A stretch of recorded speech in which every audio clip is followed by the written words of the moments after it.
Welcome to episode 194. My name is Lyndon Burton, a.k.a. Young Boy D-Woods, a.k.a. the People Champ, a.k.a. Beard Gang is in the building. Let me give a round of applause to you, the listener out there, who come and support us week in and week out, whether it's on SoundCloud, YouTube. Shout out to the YouTube niggas. I know I always talk shit to y'all before the episodes. Y'all never hear it, though. And then shout out to the Apple niggas, the Spotify niggas. Everybody who listen, we fuck with y'all. Joining me today, as always, my guy, Mr. Doom. Doom, how you doing today, bro? I'm good, man. I'm for the first time in a while, I'm stress-free because I ain't got to worry about what the Pelicans doing. You know what I'm saying? They not feels good dictating my mood. You know what I'm saying? Feels real good. And it's been I'll say this. It's been a good week for the network. It's been a good week for a lot of people. But then on the flip, it's been bad for a lot of people. Like niggas and beef. This was a crazy content week. This was the first time felt like, okay, niggas outside. Shit moving again. I think that's what it is, bro. I think niggas is slowly reaching, like, we not 100% back to like pre-COVID. No, we're close. It's like 80%. Niggas is moving. And things look, is happening, bro. I came in here the other day. I was like, look, I told my girl this. You've been preaching this for months. I said, hey, do it to where if you got the vaccine, you can go places. Make them non-vaccine niggas, lock them out, open up the country, and just don't let them go into places. Fuck them niggas. I don't give a fuck. I did the right thing this whole time. I'm vaccinated now. Let me go outside. Fuck them niggas that's been saying fuck masks, fuck mandates. They ain't listen. Fuck them niggas. Yeah. Y'all can't go to no concerts. I'm sorry. Y'all can't go to the games. I'm sorry. And I don't feel bad about it. I don't feel bad about it at all. Because they like, oh, that's in violation of my rights. No, nigga. Go take the fucking vaccine. Stop being a dumbass. You see, like, to be real, like, I kind of do feel like if you just one of them niggas and that's just the choice you want to make, cool. Like, I say that's my brother, bro. My grandmother, so let me just, and this is like, I probably shouldn't say this, but I don't give a fuck. It's my podcast. My grandmother pissed at my brother right now, bro. Because the nigga don't want to take the vaccine. See, bro, but I think it's one of them things, bro, like, he made some good points the other day when I was talking to him. He was like, bro, you took something that was made in under like 2 years. I was like, but Landon, like, it's science. He was like, I don't know. Yeah. Nah, I do agree with that. Nah, I ain't gonna lie. Like, I took the vaccine, but only because, like, nigga, I'm selfish. I ain't trying to. If I die, I die, bro. If I fucking grow an extra arm, hey, we could just go ahead to figure out how to get rid of it. And I told him that he was like, what if you get one of the mesothelioma things, them commercials where you can sue? Yeah. I said, nigga, I'm suing. Give me my 50K. See, but the thing is, it'd probably be $1 million at that point. They have to pay out.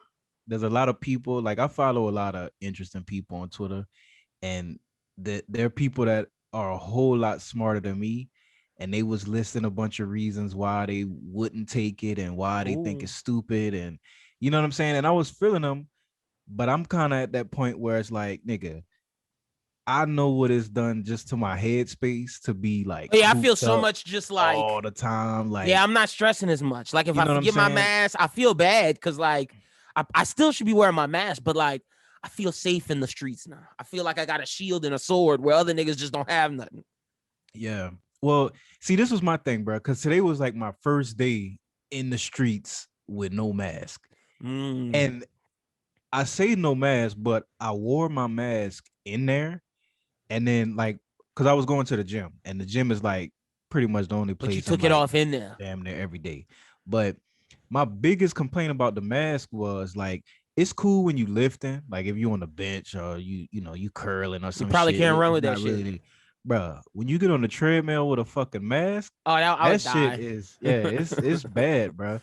So like when I got to, like, I wore my mask all the way up to the treadmill and shit, and then when I got there, I just took it off, did my thing, and then as soon as I was done, put it back on. And I'm vaccinated, but I just felt like, damn, it feels so crazy not wearing this shit. You know what I'm saying? Like I wouldn't be mad if that shit too, bro. I wouldn't be mad if society embraced it because I used it for a lot of benefits. Like I could make faces at people. They wouldn't know what I was Facts. doing. Facts. Like I could talk about people. If I didn't want people to see me and notice me, they is that Lyndon? I'm not really sure. He got a mask on. I really don't have to talk to you in public. Like that's how I was moving like I was a ninja, bro. I felt good. There was a lot of benefits to the mask, bro. And it felt good because it was like, yo, okay. You can't be racist because if you are, I'm not robbing the place. I'm wearing my mask, fucker. Yeah, real shit. Real shit. But I fuck with the mask. I think like even if like let's say a year or two go by, I might still keep the mask thing going, bro. Look, Japan, Asia been doing that. It's a courtesy to others when you're sick. Like I think we should embrace it going forward. I wouldn't real be shit mad because at it. bro, like I remember literally not long before the pandemic, I actually went to Louisiana, and on the way back, there was like a Asian family that all had masks on. And I remember looking at them like, yo, what the fuck? Like, if you that scared of a nigga germs, the airport is the wrong place to be. You know what I mean? But it's out of respect for y'all because they sick. Yeah, in hindsight, bro, I'm like, all right, they knew some shit that we didn't. Like, I fuck with that. I might bring that. Like flu season, I'm wearing the mask everywhere, bro. Yeah, I'm with you. I'm with you. Like, cause fuck that, bro. I'm just trying to be out. I went to the movies the other day. It felt so good to be out in public. Like, yeah, I was man. like, yeah, I got me some barbecue. I actually ate there because my girl be fussing at me because I don't eat nowhere. Like, I gotta get my shit to go because she be eating places. So I went there by myself. It was a me day. She was at work. I was off of work. I was like, fuck yeah, I haven't had one of these in a while. Got me some BBQ in public. Felt weird sitting there. I went to the section of the restaurant where nobody was just because, still a little paranoid. But the movies, that was lit. That was lit. Yeah. I'm not going to lie. Man, don't it feel good to be back out and about, bro? It did. And let me tell you, I walked downtown, too, that night. I didn't go to no bar. Hey, I went to pick pizza and wings up downtown, but like, Laffy downtown was lit. I had my mask on, too, but niggas was looking at me like I was stupid. Like, nigga, take your fucking mask. Like, cops, niggas walking. Nobody had no fucking mask on. When I'm saying my whole, cause I like my Snapchat for whatever reason, I didn't really add niggas on Snap. Like I stopped using Snap really, but I go in every now and then just to see what niggas be doing. So all of my shit is Lafayette niggas, bro. When I say I see niggas at Legends, packed as fuck. Marley's, I see niggas at fucking Marley's. Packed as fuck. I seen one of my younger partners. He was in Nightown. Packed as fuck. Had a line around the corner to get in too. I'll give you $1,000 if you could spot a mask in any of them. It was me. Bro. It was me, nigga. I'll give you $1,000 right now if you spot one mask. Niggas I'm telling you, you couldn't. Bro. Oh yeah, no, niggas was outside. I love it though. I love it because I feel like we really at the spot where if you niggas like us that was following the rules and you actually, care about taking precautions, you got your opportunity to get vaxxed up and do all what you got to do. Biden said we could go outside. So like, yeah, man. And if you're not, then that's just the risk you take. If my vaccinated ass is carrying some crazy shit and you get it, that's on you. That's on you, bro. Fuck it. We out here, bro. That's a fact. I'm telling you, open it up, man. I'm telling you, dude. I walked to Central Pizza because they got the 5 pizza spot downtown. It was late. Me and my girl wanted some. I was like, fuck, I'm gonna get some. Because I got bread. I was like, fuck, I'm gonna get some. That's how it is when niggas got bread and life. It's like, okay, I'm gonna go get some fucking pizza from Central because that shit is expensive as fuck. So I go there, bruh. Packed everywhere, but wait, this is gonna transition because I said I was gonna tell this story, so I said I'm gonna wait. I didn't know what to do it at the end, but since we're here now. That's just how the universe works, nigga. I'm in Central Pizza, right? So I'm at the bar. They got this couple right, like so. I'm at the bar. The bar's like, let's say this is the bar. This is the front of the bar. This is the side of the bar, like right here. They got a couple here, a black dude here, and I'm at the front right here. So me and the black dude are like sandwiching this couple. Boy. So I asked the bartender, yo, my to-go order, blah, blah, blah. He going to get it. He's supposed to go get it, but he listening just like we listening while he getting my change. This bitch, oh wait, let me not call her the B word because I don't know if she was in the wrong. That nigga got chewed out, boy. So why you don't want to let me see your phone? Is that fucking bitch, huh? Is that fucking bitch again, huh? The man saying, come on now, we in public, they can't hear me. She said the fucking music playing, they don't give a fuck if they don't hear us. I don't give a fuck if they hear me. You a fuck nigga. Talking to that bitch again. Why don't you go get that bitch to pay for your meal, bum ass nigga? Fuck you, broke nigga. And me and the other dude looking at each other. And dude, I swear I gotta look straight ahead. The other dude like, come on, man, they hear us. Like, why you doing this like in front of everything? Like they can hear us. Stop this. And I'm just like, yo. And then so I'm like, please don't ask me none. Please don't ask me. She's like, am I bothering you? I said, no, you're not bothering me. I said, no. She asked the other nigga, he said, leave me out of this. The other man said, leave me out of y'all shit. Real shit, bro.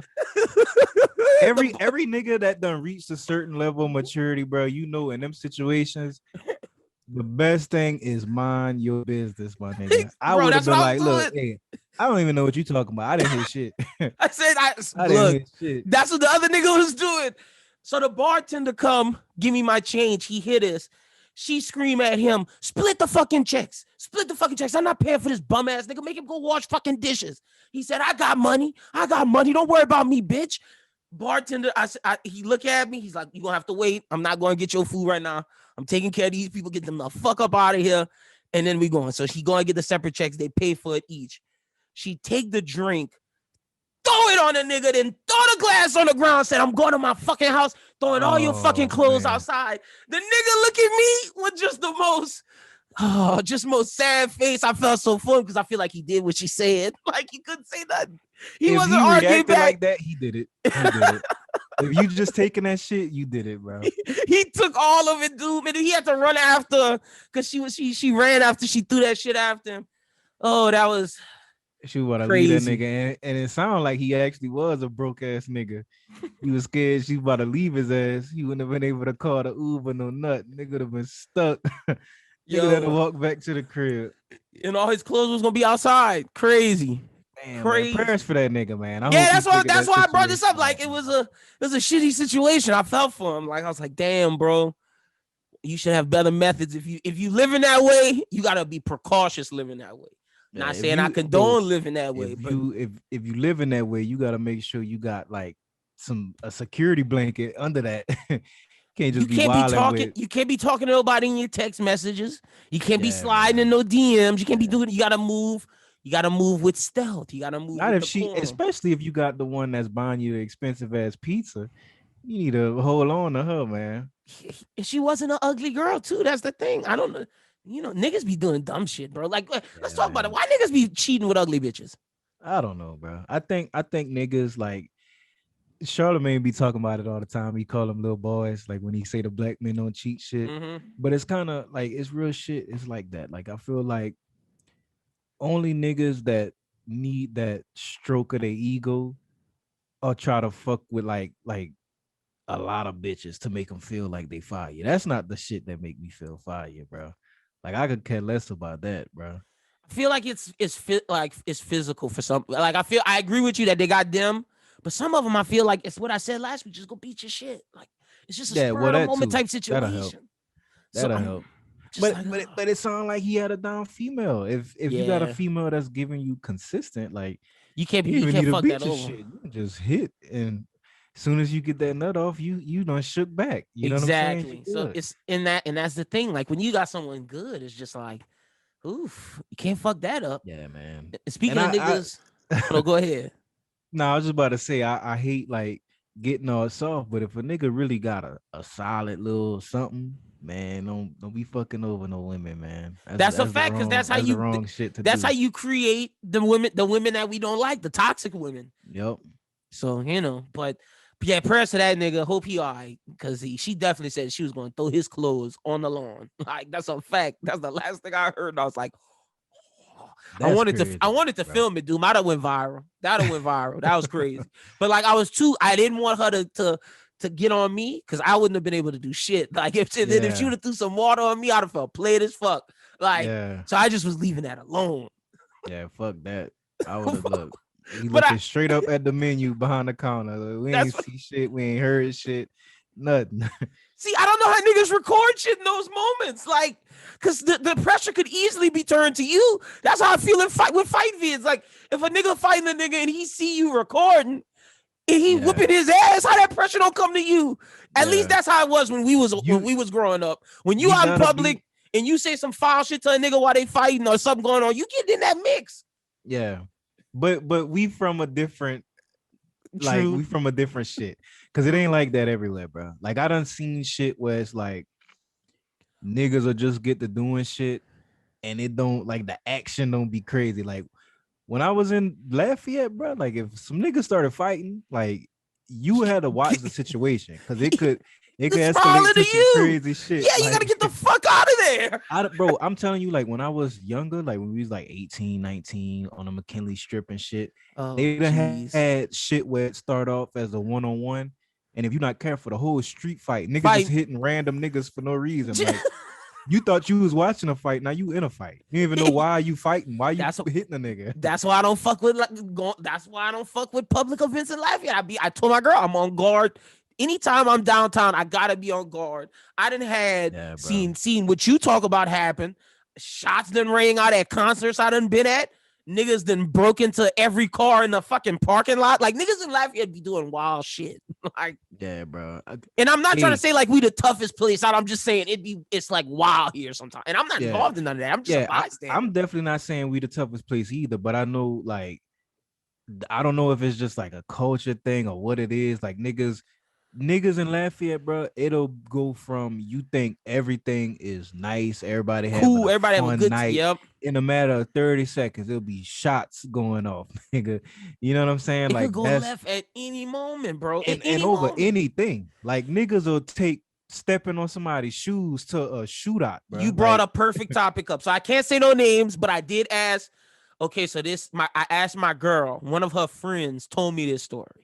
And I asked if I could tell this on the podcast. She said she didn't give a fuck. So I said, bet. I'm going to tell it on the pod. You just talked about niggas will do anything. Dude, let me tell you the craziest shit I heard. So over the weekend, my girl, so this is the day. Okay, wait. This is the day before my me day. So this is Friday night. My girl go have her me day with her friends. They go drink and shit because she got vaccine. She don't want to hear me say nothing about not going out no more. Touching road. So her friend is talking to this dude. This dude just got messed over by his baby mama. He saw she fucking a new nigga. Nigga was drunk at like 9 a.m. on Friday. Nigga was takala. Nigga taking Instagrams with his gun. Niggas flexing like, I'm that nigga. Like, fuck that. You hoes can't fuck with me. That type of shit. Like, for hoes clowning, they gonna get laid down. Now, you know how niggas be doing them captions, nigga. It's different combo, but I hope niggas stop that one day. I hope niggas chill out with that. They need to, because I'm gonna tell you why. So the nigga said all of that. My girl text me, says, holy shit. Her and her friend get here. They show me the Snapchat. And nigga said, I just shot somebody. And then dude, you know the Goodfellas movie where the cops trying to take Henry Hill, how they lined up beside his house? Yeah. He take a snap. It's just blue and red lights. The nigga killed. The nigga shot someone. Shit. Put it on Insta or put it on Snapchat. We guessing he shot because he was talking about he had to see that nigga who was sleeping with his baby mama. Crazy, bro. Crazy, yeah, man. Especially over that. That's what I'm saying. I ain't shooting no nigga over that. If you want to be hot girl, take her. Shit, do that take shit her, over there, bro. Take her. Cool. I'm good. I ain't gonna lie. It is a different kind of hurt when it's your baby mama doing that shit. It ain't the same like it's just one of your hoes. You know what I mean? Well, see, I don't know because I'm not, I don't have no kid, but I could imagine. It's, bro, I'm telling you, it's like, even if like you move on and it's not like one of them situations, you still feel something? Jealous or nothing like that. Because I hit a point where I wasn't like feeling nothing as far as like who she fucking with. Mm-hmm. But then when you start thinking about shit like another nigga around your kid, oh yeah, that could get to you. Like it, bro. It hits you. It hits you on another level. Oh my! Wait, my girlfriend just told me the baby mama. Wait, did she beat the guy that shot the person? Oh, she was beating his ass. Damn, bro. All right. I can't talk about all the rest of this information. Like, I appreciate. Hey, you should have gave up Mike. This shit sound crazy, man. Oh no, It's wild. It's really wild. I just don't want that nigga to show up at like wherever I'm at. So like I'm chilling. Not that nigga. Not that nigga. He pulling triggers. Yeah, we ain't gonna talk about this nigga. But that goes back to the point of what you were saying about how niggas in Lafayette just set it off at any moment. Bro, any moment over anything, nigga. It don't matter how big or small. If a nigga got it on their mind, they taking it though, bro. That's a guarantee. Speaking of shit like that, that's how Drake ass would have got shot. Why, you heard about how Drake broke up that family? I was supposed to mention this last week, but I forgot about it. I didn't. You didn't hear about? We gonna have to update the people anyway, so I'm gonna hear it right now. Doom. So he was with this like 28-year-old, 29-year-old. She had like a, I don't want to say a husband, but a man of a long time. Apparently he sleep with her. The lady puts out a song saying, I did it. I cheated on you. I'm sorry, but I can't be with you. I'm leaving you for him. For that nigga Drake. And Drake didn't even claim that bitch. But she put it on IG, telling the nigga and tagged the nigga in it. Bro, I'd have been pissed. Don't cheat on me with Drake and then make a song and put it on IG. Yeah, that's fucking disgusting, nigga. That's nasty. It's one thing if it happened. Because if it happened, like, let's keep it a bean, bro. Like, I feel like it's not too many niggas in the world. It's maybe a handful of niggas, if even a handful, that could like lose their bitch to Drake and feel a type of way about it. Yeah. Like we talking about no homo, a handsome ass nigga with a whole lot of money, more money than most people. You know what I'm saying? It's like you can't really feel a way of one of the niggas that every bitch like. We talking about any woman. 9 times out of 10, they attracted to Drake. You and that's why I couldn't blame him for like feeling bad. Like I get that, but you put a song out. Yeah, now that's crossing the line. And then tag me, like nigga, don't bring that kind of attention to me. You know what I'm saying? Because you know, just the fact that she talking about Drake is gonna get hella numbers. Exactly. You know what I'm saying? Look, we talking about it right now. Yeah, and now you got me pinpointed as the nigga that it's about. Everybody knows me because nobody would have knew it was that nigga. She'd have just left his name out. Everybody know who it is. That's fucked up, bro. You making a diss track to her or to Drake? Nah, you gotta see me in real life. That. I'm calling my sister, all my female cousins. We gonna jump your stupid ass. Fuck that. Ain't no diss tracks. You about to feel me. Oh, that's embarrassing, bro. That's super embarrassing. That's super embarrassing. Oh shit. Okay, so since we sticking in that relationship lane, would you see? I think this is foul. So I don't care about the love and or whatever the show she from. I don't give a fuck about it. And I'm not gonna even say her name, but I'm gonna say this. She started dating her friend ex-husband. That's foul. That's foul. You can't fuck with your niggas' exes. That's foul. Super foul. Hey, I ain't gonna lie, bro. I ain't gonna say no names or bring no particulars. But apparently this shit is just it's normal. Cool now. It's cool now. See, we from a different. Bro, that's how I know we old. Cause bro, you can't do that shit. I was having a talk with my niggas, and it's some mutual friends. I don't even want to pinpoint because if I say who it is, if somebody here that's involved, they gonna know. But okay, yeah, legally that long. It's nasty how like, let's say a group of friends. Let's say, like if we you can use us as example. You can use us like me, you, and B, bro. Let's say B got an old lady, then B break up with the old lady. Now y'all dating. That's foul. You and that chick, y'all have a kid. And then shit don't work out, and now me and her dating. And then now you back though, and you dating. Let's say B had somebody after that, the one that just got passed around. Now I'm dating the second one. Person, yeah. Now you dating the second one again, and then they all cool through that.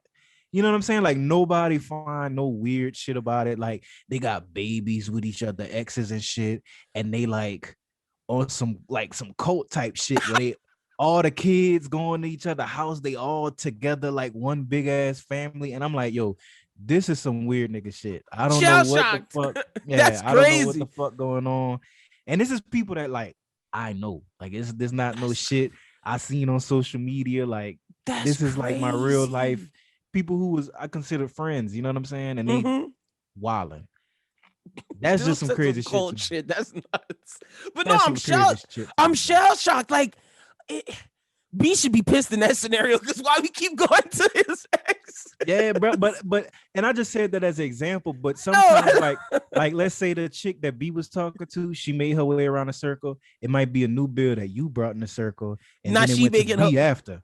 You know what I mean? That's Like the crazy. opposite way, and they all got babies with each other. But they I'd be pissed. I'd be hot. They act as like one big ass family though. Like that's the crazy shit. Hey, friendship Everybody's over still everything. cool. Gang Everybody's over. still cool, bro. Gang over everything. Nigga, if my nigga, like I'm talking about, this ain't like we just, we work friends or I just met you a couple times. Like these are lifelong niggas, bro. Yeah, I'd be pissed. If you have a baby with my BM, we got problems, bro. Yeah, no, that's. Fuck I that. don't even like to I unfollow my niggas' girlfriends once they break up. Like I see, like some niggas don't do that, and I'll be looking at them sideways, but that's just because I'm the nigga that don't follow them. So I had to stop when I noticed it was like, all right, then you don't have to go that far with it. But like that's the type of nigga I am. If y'all break up, I'm not friends with them no more. Why? Yeah. I'm glad you brought that up because I actually ran into that situation real recently. What you do when, like, let's say one of your partners, like your lifelong partners, like we ain't talking about just a casual friend, like somebody you really close to. Let's say they was in a long-term relationship, and over them years, you got really close with the chick as well, and they break up. How you maneuver that? Oh, I don't talk to her no more. We was only friends because you was dating my nigga. I was like, well, see, this is where it got crazy for me because I knew them separately before they started that's different. Dating. That's different. That's different. It's crazy because I wasn't really cool with the girl, like cool with her until she started dating my nigga. But I actually knew of her before I even met my nigga. Okay, so it depends. You know what I mean? That's interesting. Okay, so you admit to not knowing her as closely though, right? Yeah. Like I knew her, but we wasn't tight. Like I wasn't talking to her like that or nothing. See, yeah, I don't know, Doom. I don't know. But it was like one of them situations where we in school together, we ride the same bus. Like I know you. Yeah, you know what I mean? Yeah. Like I know you. We just wasn't tight. Like the shit that made us tight was you started dating my nigga. Okay, well then that's different. Yeah, because if you knew her, like, yeah, that's different.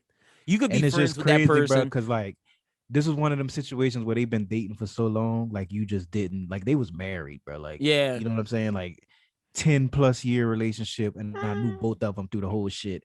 And now they broken up and they both talking to me, talking shit about each other, and I can't pick a side. Like y'all both my niggas. You know what I'm saying? Yeah, that's tough. See, in that situation, I feel you, I understand you. But if it's something like where you just know her, like, see, that's different because you went to school with her, y'all had a rapport. Yeah. But if it's someone that like just started dating a nigga, yeah, fuck that. I choose. That's a tough ass spot, bro. That is. I ain't never even think about shit. That's how I could tell I'm just getting older, bro. Because I don't witness a marriage and a divorce. See, I ain't do that yet. See, I'm waiting. Kids, the funny thing is, I got bets on a lot of these weddings. Is this fucked up? I feel like I'm a fucked up human. I have bets on a lot of these weddings that are happening right now. Like I got bets on them. And I probably shouldn't say this public, but I don't give a fuck. Will win. That's what I'm saying. Most likely will win the bet. I'm betting on them breaking up. Don't seem like they're gonna make it. I feel like they fake on IG. Yeah. I'm not gonna say you could tell with a lot of these relationships. It's just tough because I feel like in this new era, it's hard to stay right, bro. Like it's so much shit you gotta navigate. I wish, like, bro, I was thinking the other day, I wish I was like from my parents' era. But it was like no Instagram, no social media, none of that shit. For like life, that shit would be fire. But for like living, that shit would be whack, dude. Like I'm not, like I look at it like we in the best time, like for things for humans. Yeah, don't get me wrong. For like overall, I'm taking this over anything. Like, but for like social experiences and social interactions, I can say our parents had in our parents to like people, the generation right above us. Who like grew up with like hip hop and shit and like real rock, they had a good time socially and like being and experiencing like each other. But in terms of like experiencing the world, fuck no. Yeah. And I ain't gonna lie, when you brought up the music tip, I really would like to experience music like in my parents' era. That would be hard, bro. Like, could you picture, bro? Like, I remember my dad telling me a story about when he saw Prince live for the first time. Like, could you imagine, like, because now, bro, we could see all our favorite artists on IG. Like, we see too much of them. For Like, sure. sometimes, like, all the niggas who I feel like I should or probably would look up to and be like, damn, this nigga is great. They show me that they corny on Instagram. So it like take away the fucking, you know what I'm saying? Bro, that's how today I'm realizing I'm like, yo, I'm really and this is not me saying they're corny. This is just me realizing like shit is different now. Like I used to look at KD as like an untouchable person. Like someone that like I didn't know growing up if I would ever meet him, and if I did, it'd be like some fan shit. Yeah. Nigga, I'm one person away from KD now, nigga. Like, yeah. But that's what social media do. And that's crazy. And it's a positive, but like from that perspective of like looking up to somebody and they have that mystique of like a celebrity. There's only certain people who still have that. It's like LeBron. It's like well, I don't even think LeBron though. Like we see so much of LeBron that like he's legendary only for his on court shit. Okay. Like LeBron as a nigga, it's very respectable. Like I respect him, but if I was to meet LeBron in person, I don't think I would be like, oh my God, I'm nervous to talk to him. Like it's LeBron. Like I wouldn't be that. That's interesting. All right, I use it as like nervous to interview because I'm never nervous to meet anybody now. I think LeBron on that list. Like I think he at the bottom of that list, but I think he on that list. I think Drake on that list. Wayne is not. Wayne has moved himself on and off that list multiple times. He is off that list. Denzel on that list. Jamie Foxx on that list. And that might be it. Yeah. I think the only person, bro, that like legitimately had me like that I was lucky enough to meet in person was Dave Chappelle. He would be on that list too. Yeah, I would know what to say to Dave. To talk to him, but he like walked past and I kind of gave him the head nod and he acknowledged that I was there. Like we ain't talked though. See, he one of them niggas where I'd be like, I wouldn't want to go up to him and ask for an interview because it's Dave and you know like his personal life, like he don't like to be talking to niggas in public, but you still want to say, hey, so I feel you on the head. And I'd had that happen before. Yeah. Met Jay Electronica in a gas station. Was talking like gave Jay Electronica the head nod, realized who it was. He realized I realized who he was. And I was like, yo, blah, blah, blah. And then he was like, you know, I don't do podcasts. I was like, yeah, you're right. I knew that. I had to ask, though. He was like, I don't blame you for shooting your shot. And I appreciate it. He was like, yo, but you could come back, blah, blah, blah, get information, which we did. He was cool about it. But, like, that was one of them situations where it was like, you know, I'm not going to do it. But, like, maybe something will happen. Maybe. Throw my hands up. But, like, that was one where it's like, I could have just left it at a head nod. You know, like, I recognized who he was. Didn't have to. That was one of the people I didn't have to go talk to. It was just one of them situations like when I met Dave, or I say met, but I technically didn't really meet him. You know what I mean? But whenever I saw him, it was one of those situations where even if I wanted to talk to him, we couldn't. Oh, y'all still both moving. We was at an Adrian Broner fight and we was going to get seated. And I got lucky because this was back when I was in the military, bro. So they would have like these little shits, you know how all these little companies and shit, they be like support the vets and shit. So they gave some tickets to the base and they spread them out through niggas who signed up to like win the tickets. And me and my partner got it. So we was like on the floor level where that's why the money niggas was, you know what I'm saying? Like I remember our seat, the nigga sitting directly in front of me was Floyd Mayweather's dad. Like we was right there with the team and shit. You know what I'm saying? That's fire. Dave walked right by us, and when I gave him the head nod, like he looked at me and acknowledged me, but it was a dope ass moment. You know what I mean? Like I was like, "That's really Dave, bro." Yeah, like y'all in the heat of like culture right now with like everybody at the fight. That's crazy. That's not. See, I want to experience a fight before because in basketball games, nigga, I done been to Smoothie King. They don't ever have niggas pop like Smoothie King. Don't be lit like that, bro. Yeah.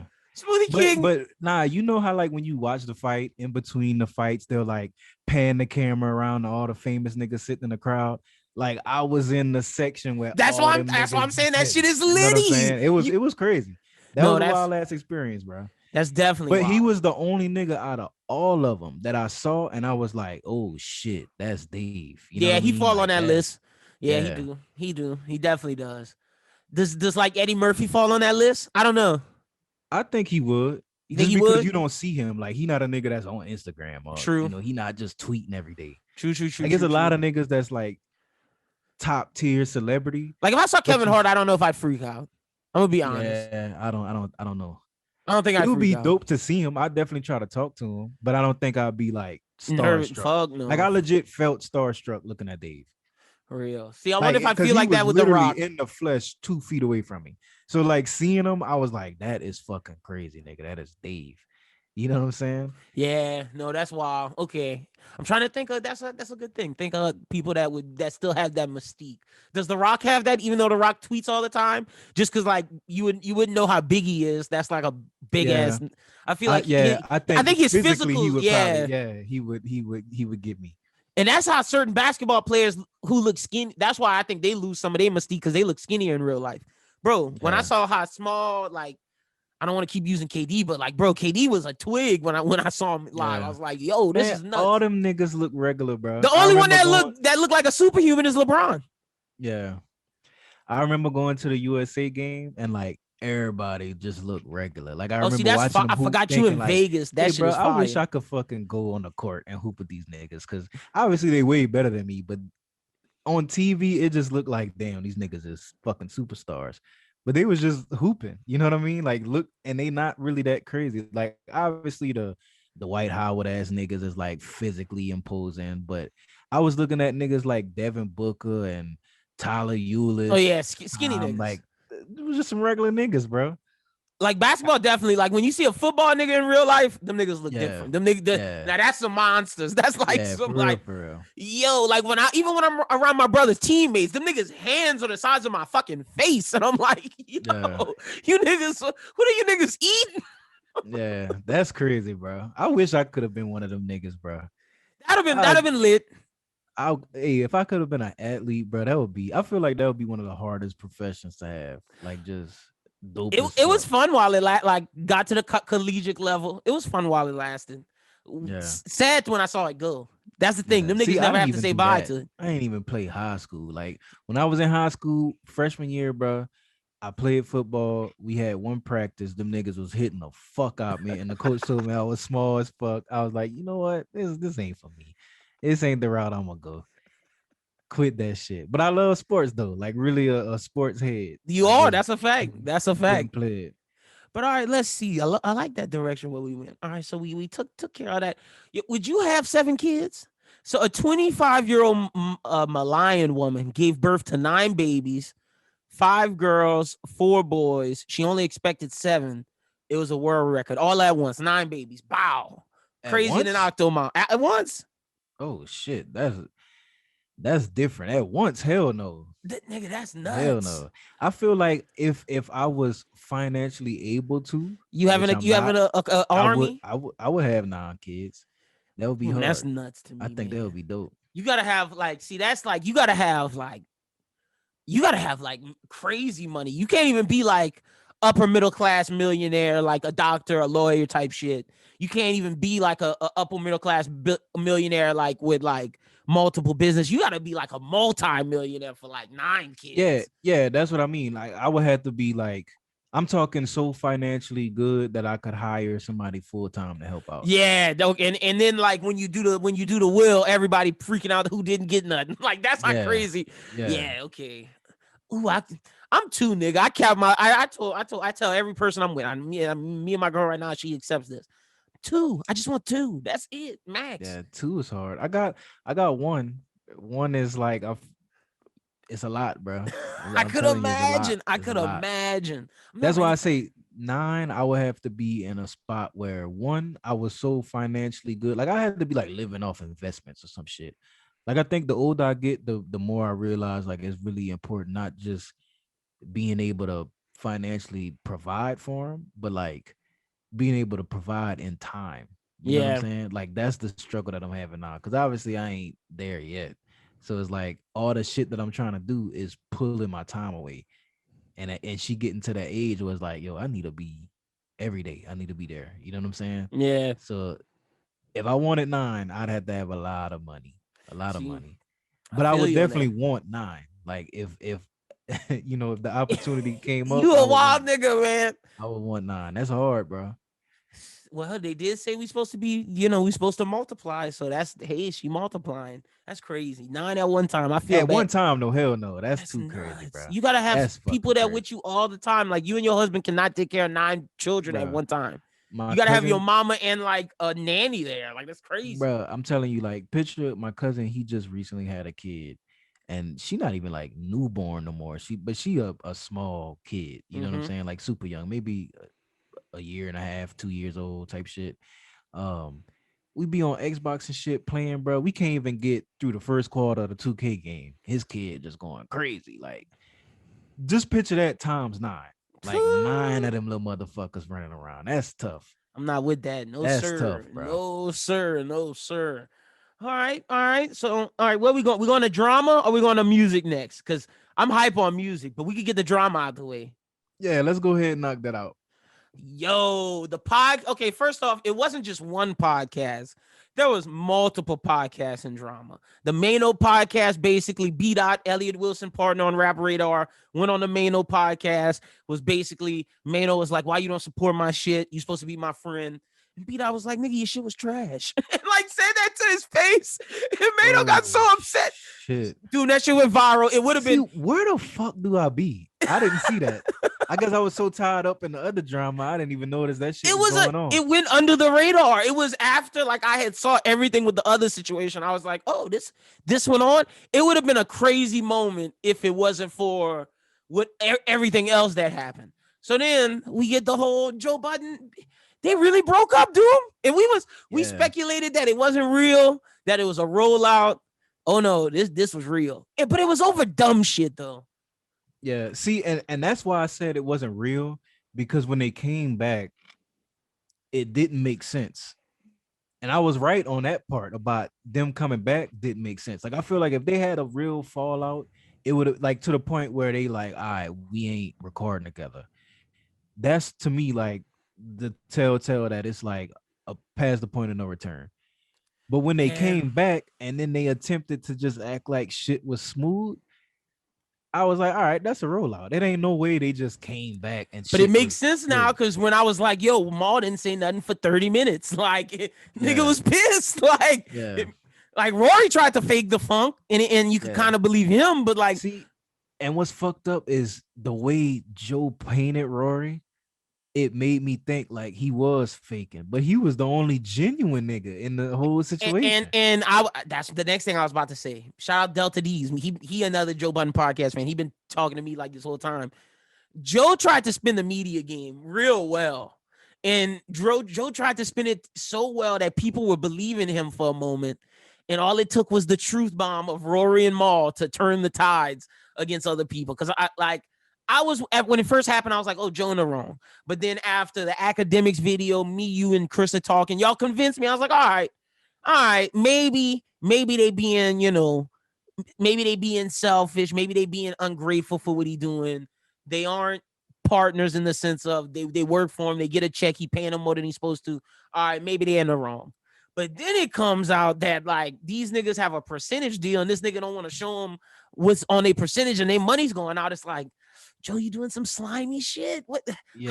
How does money go missing? You see, what's crazy though is like after I listened to Rory Maul shit, and then I listened to the Saturday pod, Joe Budden shit, it sound like basically they both just came to misunderstandings, which I blame 100% on Joe. Like, you got to be able to communicate clearer to your as niggas. a boss, yeah. You know what I mean? Like, you have to be able to, if they feel even the slightest bit unsure about something, you got to be able to clear it to up. reassure them, yeah. That's on your...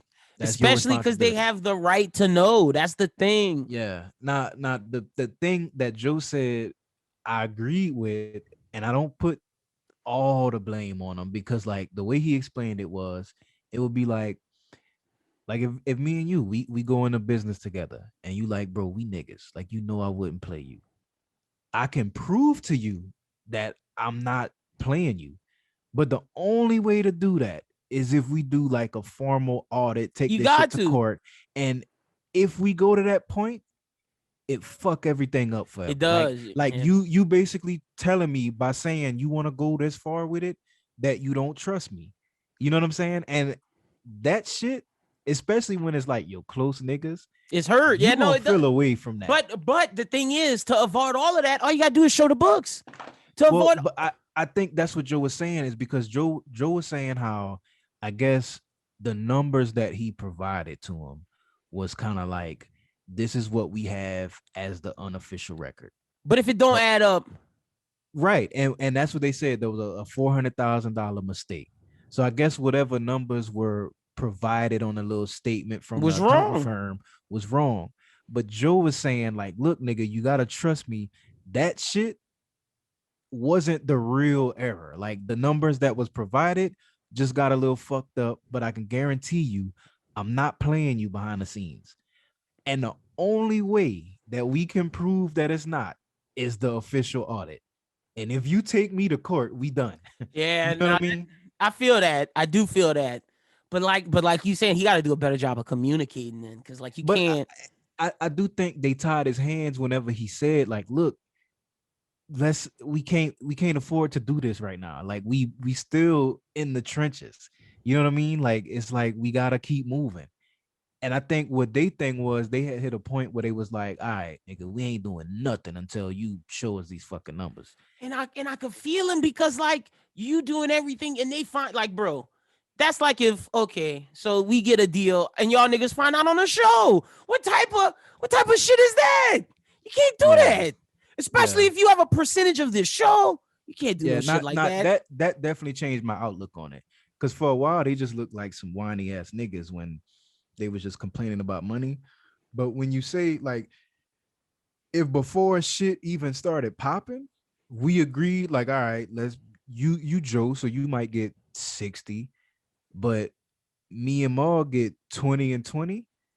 Nigga, I want my 20. No matter what the fuck happened, I want my 20. We agreed on that. Like you ain't gonna play me at the 20. You can't clown him on no 20. And it seems like, and I'm not gonna say this what he doing because I don't know. But if you want to look at this negatively, it seems like you're trying to force him out, get all of it, and pay a nigga a salary to do what you're trying to do.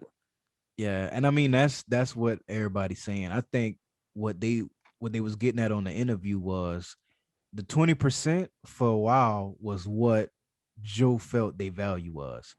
And then as the show just went out the fucking park, number one show in the world type shit, like they points went up. That 20% became a lot. So high that he was like, all right, these niggas don't deserve 20%. At least that's what they felt was happening. Now, the thing is, if they audit and they go to court, we gonna know who was bullshit or not. And it's gonna be really fucked up if Ma and Rory did all that and they was wrong. Yeah, it's gonna be it's fucked up regardless. Like it's hard to listen. Like I listened to the Saturday episode before I listened to the Marlon Rory joint. I don't know if I'm gonna be able to listen to the Wednesday episode. It don't feel it really don't feel the same now. And that sucks for people like Ice and Ish who actually did a good job. I like their chemistry, but how can you talk about any business situation which is bound to come up and it don't look shade? Yeah. Well, see, that's the thing, and it's extra fucked up with Joe because even before this shit happened, he was anti what he said. Yeah, he gained a reputation that everything he was a part of blew up, and with this blowing up, it confirmed that. Because you gotta think, out of all his other shit, like the everyday struggle and fucking state of the culture, like those are all little side ventures. So if that blew up, he knew he still had the home base of the podcast. And you could even argue that some of those wasn't his fault. Yeah, that too.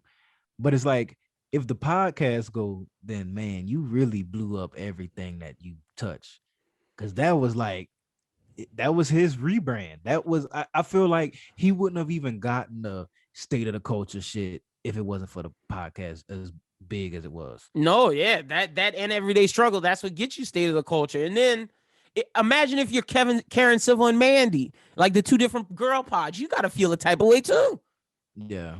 Cause like I seen Mandy like made a post, like basically she was just like, that ain't none of my business.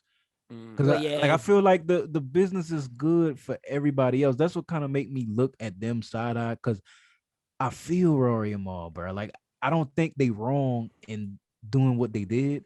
I just think the shit with Mal where he got that little attitude where it's like, you gotta respect me, this utmost respect type shit, or it's dead. It's like sometimes, bro, the business don't call for me to cater to you. That's and true the whole movement as a whole, you know what I'm saying? Like it's like your car, bro. Like you might get the little check engine light, and then you realize like, oh, you got to change a fuel filter, and it's like, yeah, you got to change it eventually, but it ain't top priority. We can get to where we going before we worry about this. You know what I'm saying? And I think that's the situation Joe was in, where he knew there was an issue, but he was like, the machine as a whole got to keep going, and I'm gonna wait till we in a good spot to go and check on this. And they didn't give him that. They didn't trust him enough to get to that point. Well, they didn't trust him if it's what they said because of things he was telling them. Like, how you gonna fuss at Rory for telling you what Ellie Wilson said? And that's not taking a side, but I'm just saying I understand it from both perspectives. Because, like, okay, if you Joe, you built all of this. Granted, they came along and they pushed it to the next level, but your foundation is what got it there. So I get you feeling a type of way like, yo, I'm paying everybody getting a raise. Nobody like missed a check, none of that. And you niggas mad because like of something, and like everybody getting paid more than they supposed to. And we just lost the deal. So I feel it on that. But then on them, it's like, we didn't ask you to do that. Yeah. Like, we just want to know the truth of what we. So I get it. I think it's just fucked up because they all felt like they owed him some extra shit because they was friends. Like Joe expected the benefit of the doubt because they was friends. Yep. And then Rory and Mal expected that full transparency right when I asked because they friends. And it's like, if they wouldn't have been such close friends, they would have been able to work through that.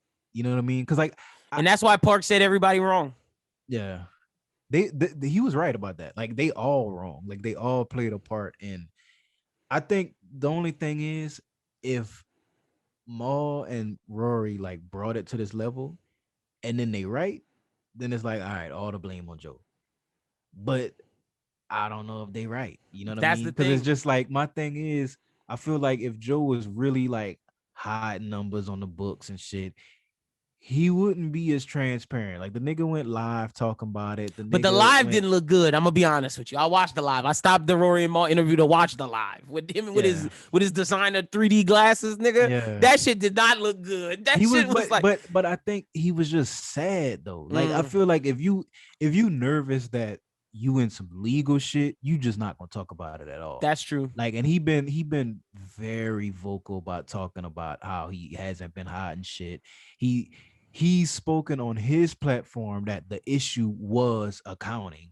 Like, I feel like if I was smudging the books, I would try to pretend that it was something else. Yeah, you'd have to say it's other stuff. Books. Yeah, no, you know what I mean? Like, that's a good point. That's a good point. I don't think that he was smudging the books. You know, I hope he not. Or at least I don't think he was intentionally smudging the books. Maybe that actually was a mistake with the accounting firm, because Rory admitted it was an accounting firm. Like, it's not like Joe is sitting there managing the money, calculating the payroll.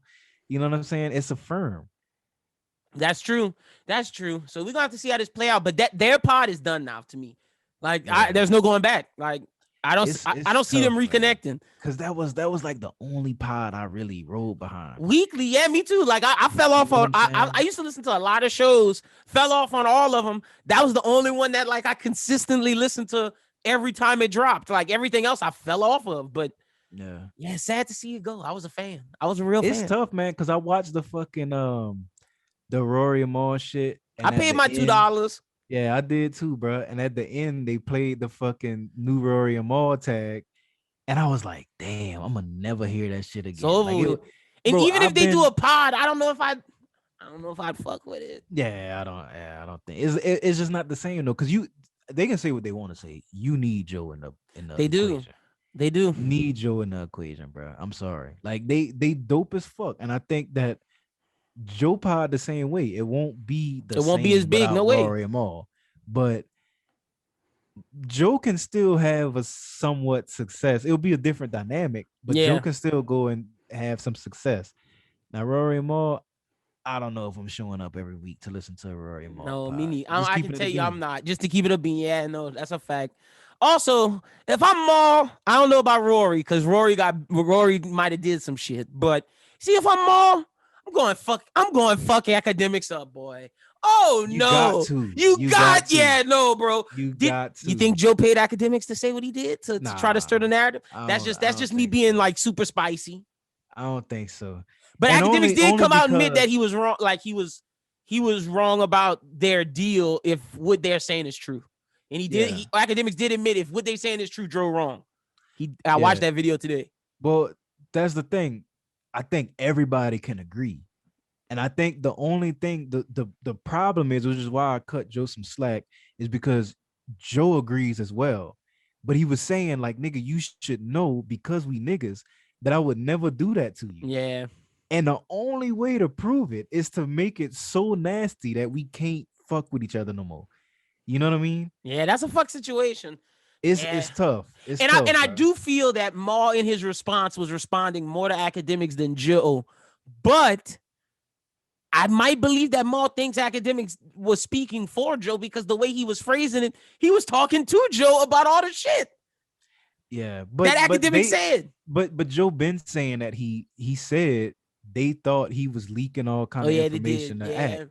But he was like, no, nigga, Act just good at what he do. Act knows me. He does this shit for a living, bro. Like he's really good at it. Act said some foul shit about them niggas. He crazy, bro. He even went further than that. This nigga teamed up with a marijuana company. He is dropping the official Rory Runts. Is he really? Like, he is really dropping a strain called Rory Runts. Niggas about to be smoking that Rory pack for real, bro. That shit is crazy to me, bro. Well, and I mean, okay. Wild? All the chat niggas in this Twitch about to buy that shit. Oh yeah, that's I might even cop some Rory Runts, nigga. Fuck, man. My thing is, when it comes to Maul got a beef with academics. Maul got a beef with him. Maul got a legitimate beef with him. But Rory, if you send that thing to his house, it's like, you just got to take that, my nigga. You got to eat that. You did that. You started that. But Maul should definitely go fight academics. For sure. See, and what's my thing?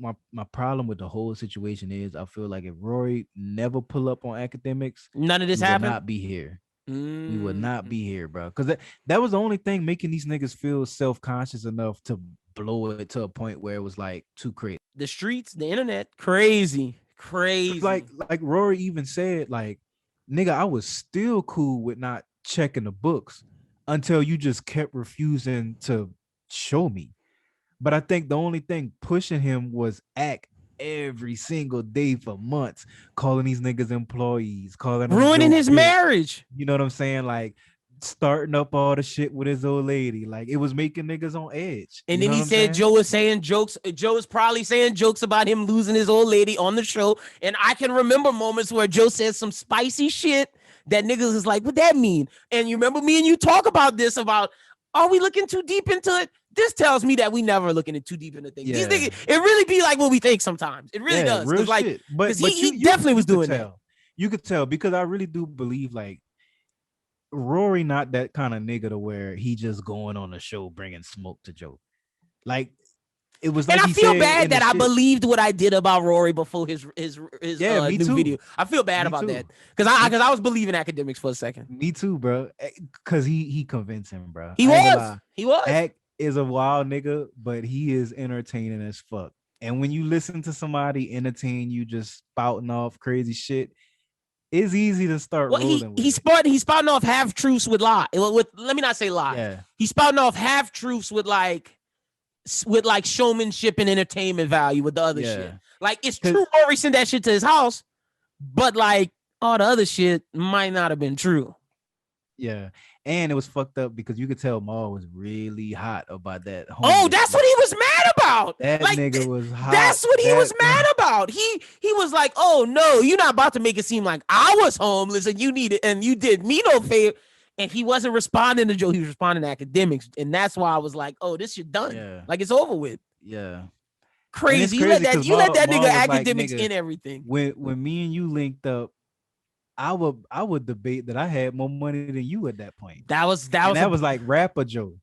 So, and he was throwing shots, bro. Saying that I ended the beef with consequence. My nigga got popped on. Like, yeah, bro. And he was saying how, like, I guess they had pulled up to a venue that Joe had performed at when he was rapping. Said it was empty. Joe made a little slick comment at one of the pod tours saying like, I got this shit wrapped around the block.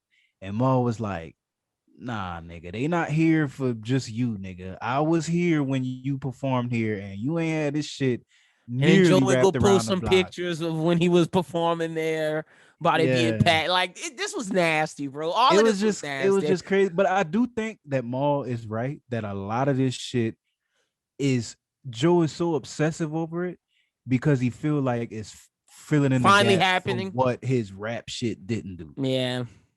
No, you're right about that. When you take that kind of energy into a situation that don't have nothing to do with that, it affect everybody around you. You know what I mean? It does. Like, especially like he said, that ego shit, which ego, bro, like when you lose control of your ego, that's the most corniest shit in the world. Downward like spiral. Maul is right. Maul is right about that. Like you that can't like seriously.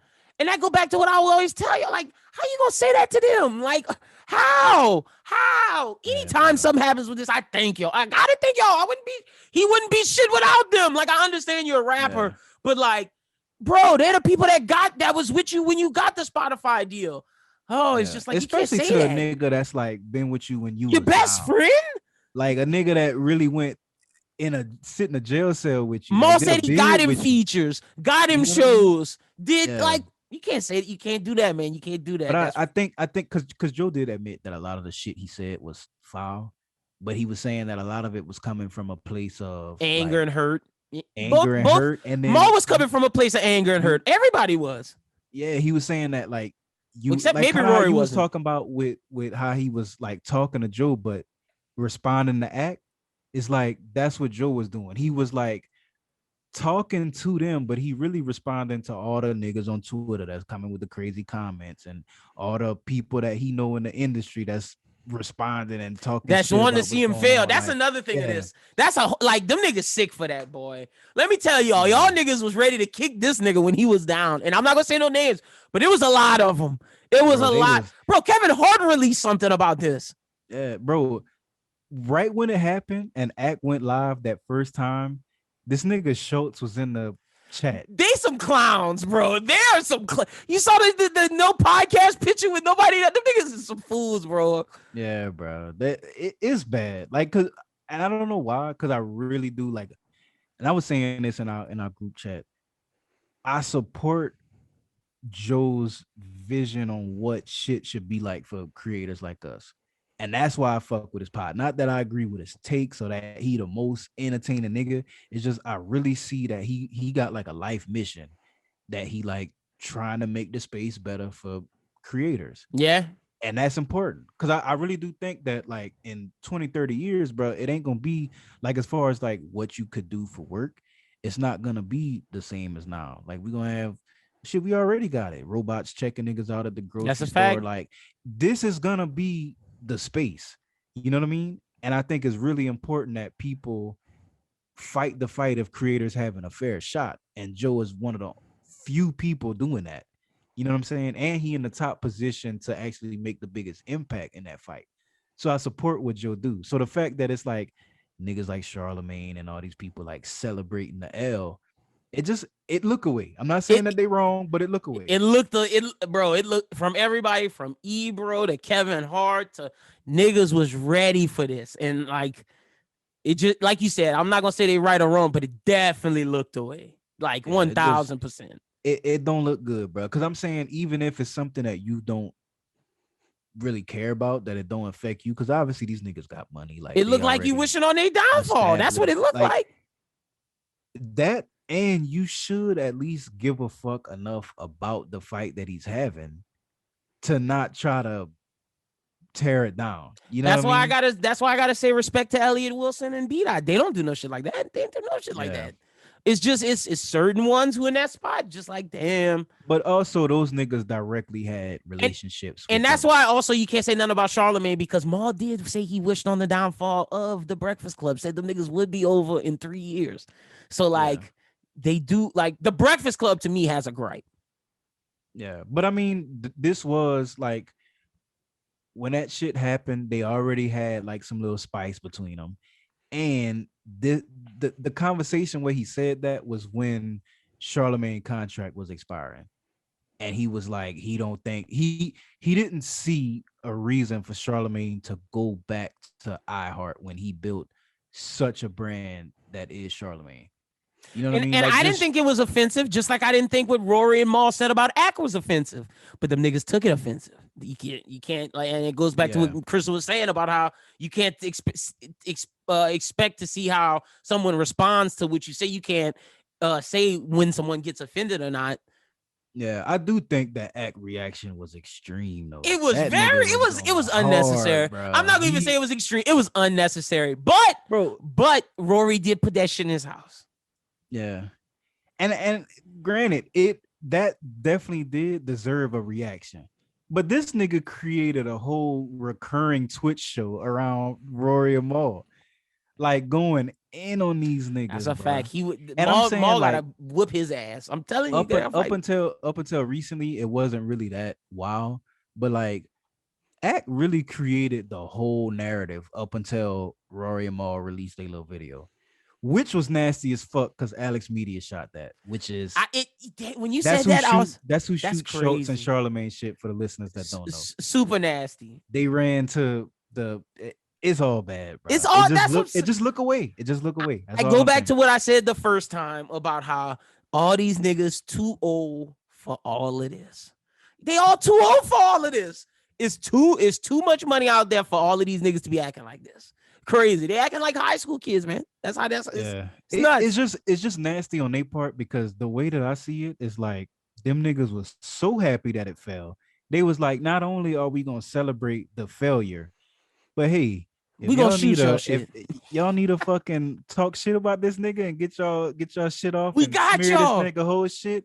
Hey, come to our studio, bro. We'll shoot this shit. We'll set up the. You think they did it for free? Of it. Probably.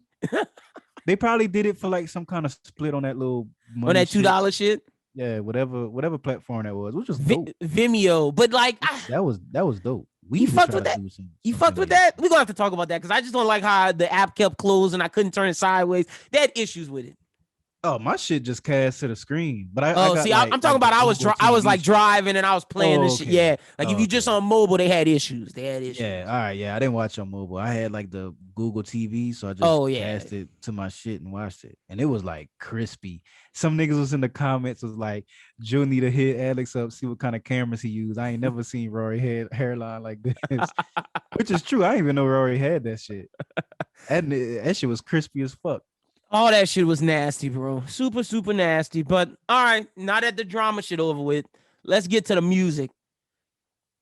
Is it bad that I think Nicki and Wayne and Drake released the best song of the week? I would play it, but I don't want Universal to come flag our shit. I think that I don't think it's wrong. I liked it, bro. That Seeing Green, as much as I love that J. Cole album, that Seeing Green gave just classic Young Money vibes. That's why I liked it so much. Same. It felt like that fucking We Are Young Money era, like that shit.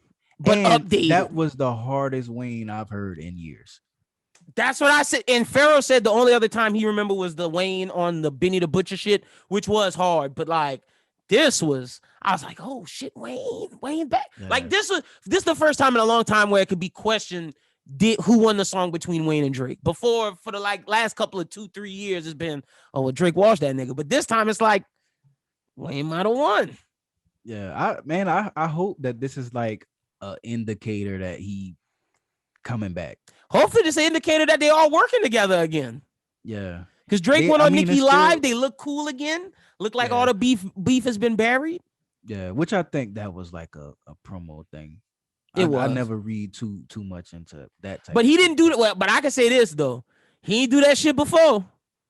Well, yeah, nah, they definitely like fixed whatever little smoke they had. I ain't gonna say they didn't do that, but I don't read into like the live thing as being like, oh, they best friends and they work. Oh no, I'm not gonna say all that. Yeah, shit. But actually, I was listening to the Joe Pod and they was trying to figure out if how long ago the verses. I thought they was wrong. I'm not going to even lie. I thought they was wrong with that. That verse sounded new. Yeah, it was definitely like I think it was current, especially like with everybody talking about yesterday. But I think it was within the last month or so. I was gonna say at the most within 3 to 4 months. Yeah. So I fucked with that song. Recent. I definitely like it, and I like the fact that she finally re-released all the Beat Me Up Scotty. She did 70K this week. Apparently, she gonna do 70K. That's huge. Because that was one of, like, I feel bad for a lot of those artists, especially like Nicki, because that was the shit that like made her. Like Nicki, that's a fact. Nicki went from like who the fuck is that to like that bitch off of that project. That's a fact. And they never got to reap the rewards of streaming for that.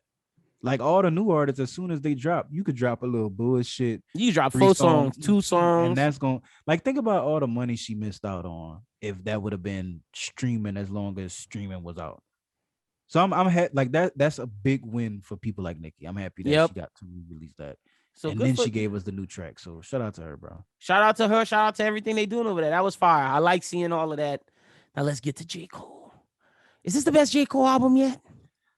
I think so.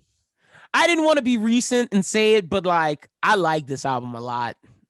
And I still do got to sit with it a little while longer. But I think the reason why I say it's the best is because he finally killed that boring shit where like everybody was like, oh, J. Cole boring. J. Cole, you can't. Nobody could say that with this one. Like he had some high energy songs on this. Because niggas that said that, I never, like, I'm not going to say that I was one of them niggas because I always respected Cole Penn.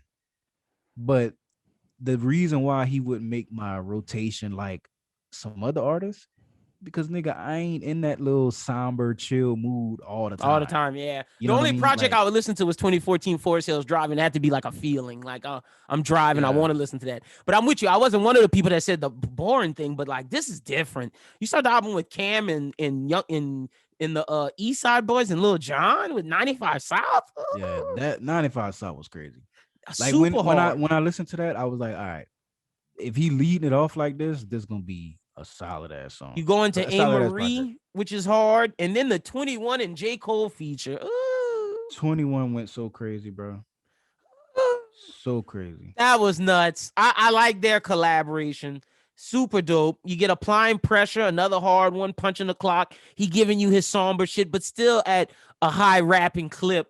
And then from 100 Mil down, it's all hard. Pride is the Devil's amazing. You get to Let Go of My Hand. I like the interlude more now than I did when it was first dropped. I like the interlude more in the flow of the album. It fits perfectly because I know we didn't talk about that, but that's when I didn't at first. I didn't like how that song sounded, but now hearing it in the album, I get it. The Climb, Close, and Hunger on Hillside. Yeah, it's a great project. Hey, and not to like, I know we talking about Cole right here. But I just want to give Lil Baby his flowers, bro. I tweeted earlier. I was like, bro, if 2 years ago, if you'd have told me that Lil Baby would feature on a song with Drake, feature on a song with Cole, debatably out rap him, yep, and then feature on a song with Cole and debatably out rap him, I would have said, bro, you on some hardcore shit. Yeah, you know what I mean, and he really did that. So he did. Get this man his flowers. Like he deserved. He the face of new rap right now of the new niggas. You know what I mean? He is. Like he really going crazy, and he not just like bullshit rap. He earned it. You got to give him his props. He earned it, and so shout out to him. And the crazy thing is, this J. Cole album and the Nicki shit was so big that nobody heard about Migos song. I still ain't listened to Migos song. Yeah, they have been teasing that for a while. Apparently, it's good. Like I went to listen to it, and I was like, oh, I heard this shit already. He had posted it on IG like a month ago. It wasn't the full song, but I had heard it. Okay. It's that fucking ain't nothing straight but straightening. That shit. That it go hard though. Look, I gotta say, I like the way 21 Savage handling his career. I did not expect 21 Savage career to go like this.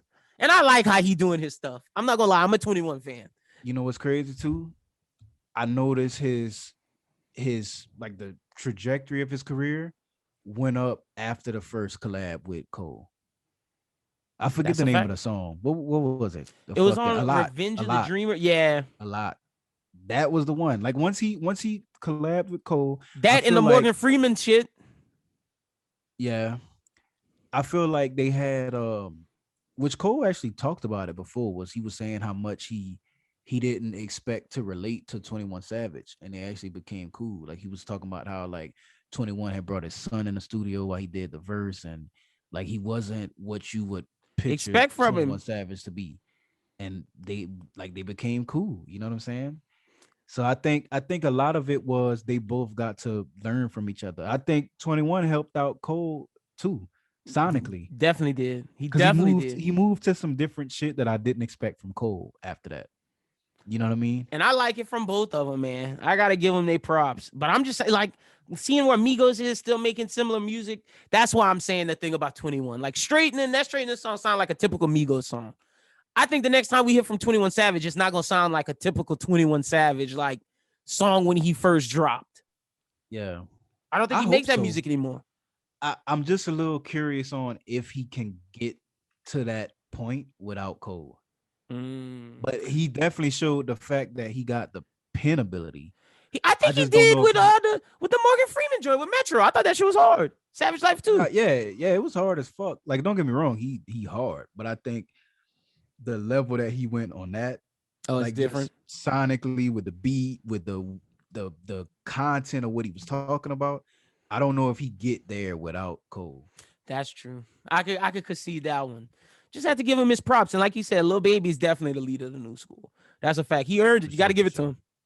You got to give it to him. But that's pretty much all we got this week, dude, man. I like both the albums. Feels good to have new music again, man. And it feels good to have like that S tier music too. And that's why you got to give Cole props. He was the first one to say, fuck it, I'm going. Yeah, and he dropped perfect timing too, bro. All I'm saying is Drake better come with it. Now you got to come with it. You let him drop first. You let someone else drop before you.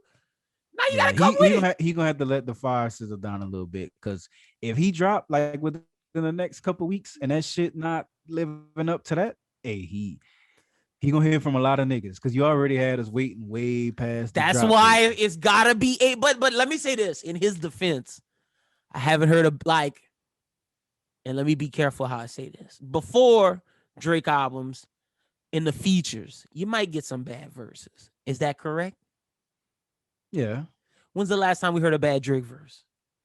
I think CLB might be the best thing he might drop, and that's just I know that's me being a Drake fan. But I haven't heard a bad Drake verse since before 2020.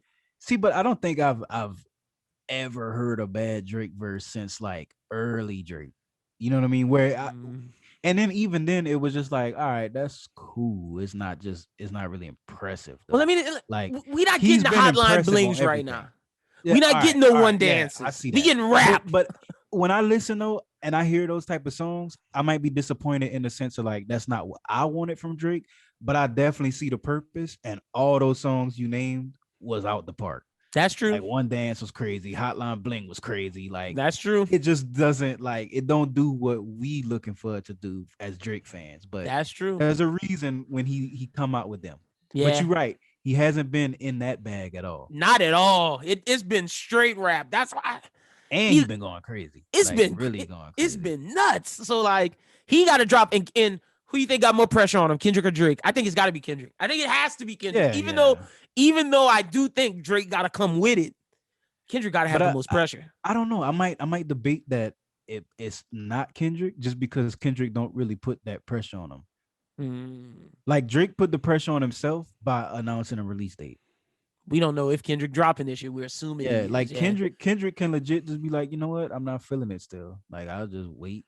And nobody can say whatever he got is fucking heat, and he's so different from everybody else that whatever he dropped, we gonna be mind blown. Well, it better be heat. That's all I'm saying. Because if it's not, we gonna be mind blown. Look, with Jermaine rapping like he is and playing basketball in Rwanda, man. Look, all I'm saying is that nigga K Dot better come with something. He can't come. Yeah. He can't come with that black empowerment shit again, dude. He gotta come with that talk. He gotta talk that talk this time. Just being honest. But I think he gonna do that. He gonna do that for sure. But I think a lot of it, especially with look at what's been going on through a lot of his idle time, it's gonna be some Black Power shit. Oh, I already know it, but I don't want no concept album from Kendrick, man. I just want one like this. Cole said, you know what? I've been giving y'all that too much. I hope we get a Damn 2. Like, I know that's not gonna be the name, but I hope we get a Damn type album from him again. Like, that would be the ideal shit. You know what I'm saying? Yeah. I don't know. Kendrick need an old lady. Like, I need Kendrick to go through. He got one. Heartache. I need her to break up with him. Oh, I don't know if that's happening. I need like some pain Kendrick. Give me some that type of shit, because that'll always be the hardest music. That's but true. Before we wrap up, did you see Cole highlights from his first game? Yeah, I did. It was tough, man. I thought he had all them little fucking the little clips of him balling out. He was in the fucking Lifetime arena hooping with NBA players. I'm like, bro, this nigga about to go crazy. Nigga didn't do shit, dude. Nigga Dude, you can't 20, believe 20 minutes. They said he had 3 points, so I thought he hit a 3. 3 points. He hit free throws, nigga. That Technical nigga free hit throws. Tech free throws. Nigga had 3 points, 3 rebounds, and 3 assists. It's not the Chris Man. Brickley league, nigga. It's Rwanda. And they didn't look like they was really balling. Like it looked like a pickup game type shit. It's cool. I'm glad for him that he living out his dream. But like, if he wasn't J. Cole, he wasn't playing for Rwanda. Yeah. I don't know. Is that league fire? I thought it was a new league. I don't think so. Like I don't know. I only heard of Spain, Australia, and China. That's what real niggas do. I think it's a new league though. Like the league just started. Like this might be the first season. So but again, even if it's his first season, if his name not J. Cole, I don't think he playing. Yeah, nah. He would have had to really go show out. But I think talent wise, he fit in. Like just watching what I saw. Well, I'm gonna see the next game. He got to get more than 3. Yeah, I need to figure out a way where I could like watch it live. Like, oh yeah, I'm gonna send you the link because somebody sent me the link. Oh, that's a bad. Games. I'm gonna send it to you. But all right, yeah, that's all we got this week, man. Doom, tell the people they can follow you on social media. Man, at Lil Doom, SJ, Instagram and Twitter, SoundCloud too. I'm gonna be dropping some new shit. I got a bunch of shit in the bag, so we working, man.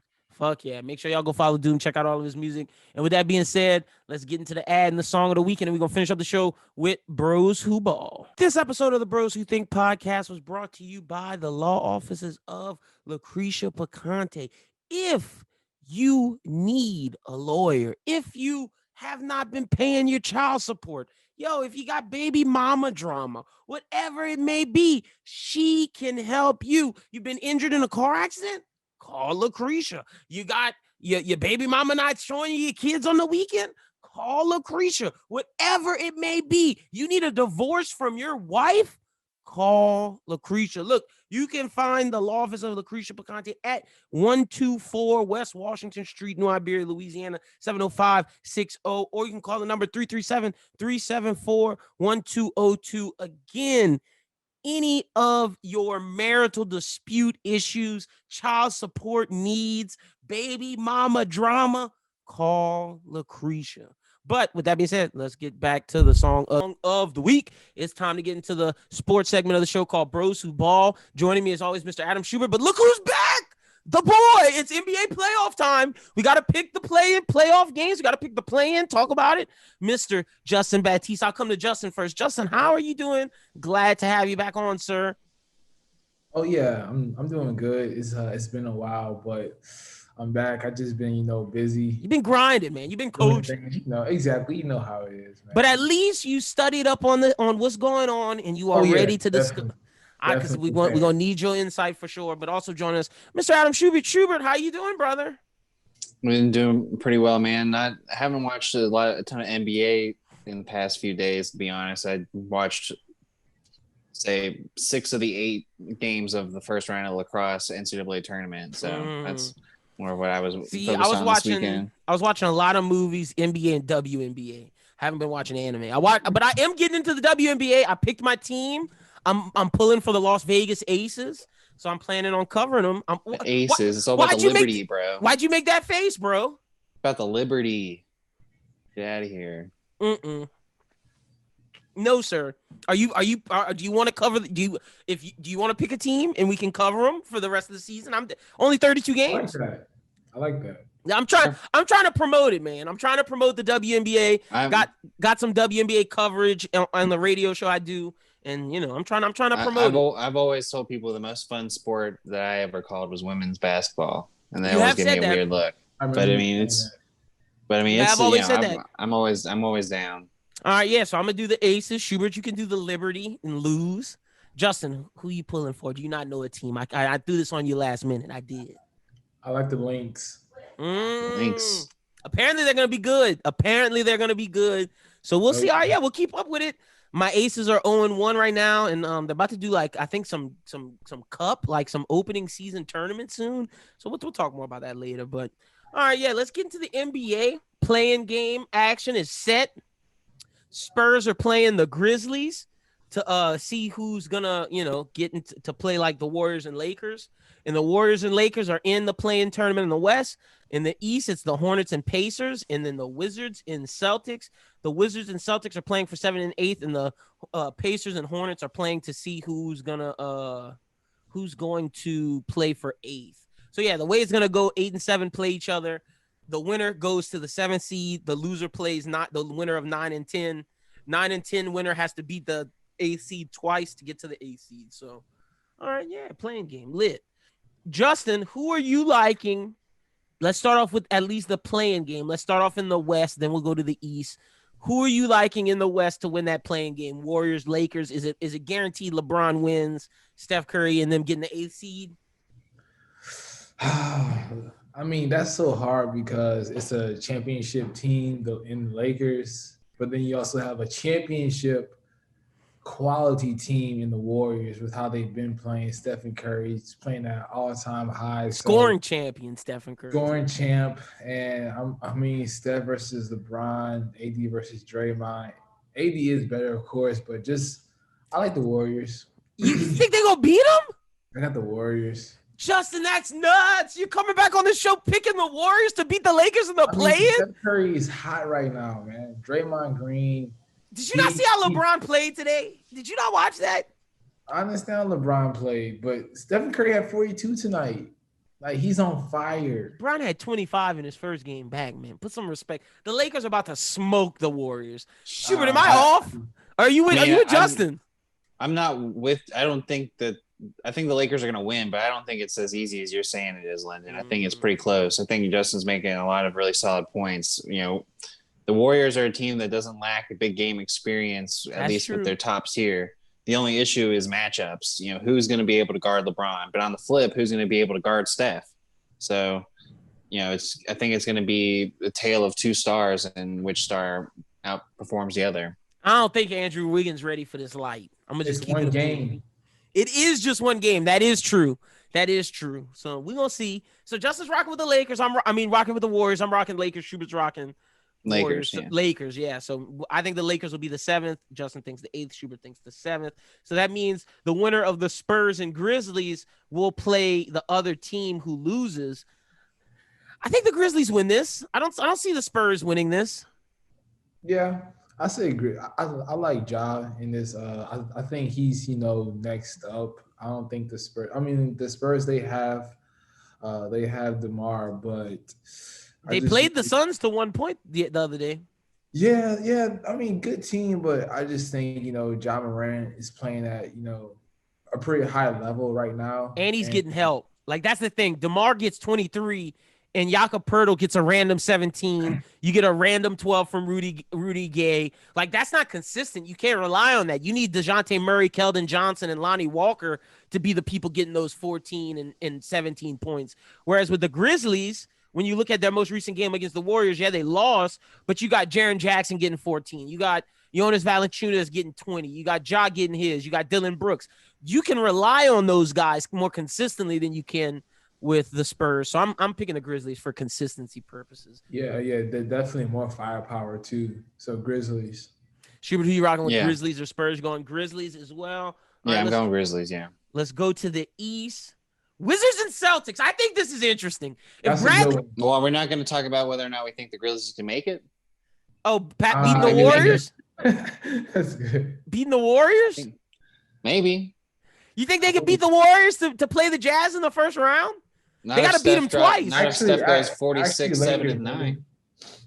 See, Justin got the Lakers. Justin's crazy. Yeah.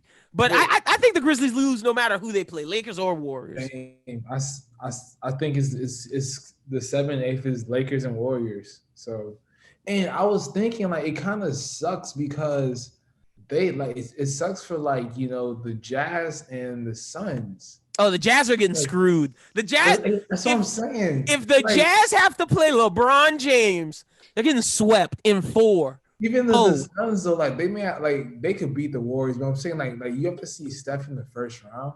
Tough. After an incredible season, you earned yourself a first round. Or if the Suns got to play the Lakers, I got the Suns. That's what I'm saying. That's tough. If the Suns have to play the Lakers, Well, there really isn't an Saying, easy. like, you get, There like, really that's isn't a an bad easy hand. series in the West. What's that? I don't know if there's an easy series in the playoffs. Let's see. No. In the West, let's see. So Suns would have to play the Lakers. Clippers would have to play the Nuggets. No, the Mavericks. The Mavericks. Yeah, the Clippers have to play the Mavericks, and the Nuggets have to play the Trailblazers. I think the Clippers might have the easiest matchup They might.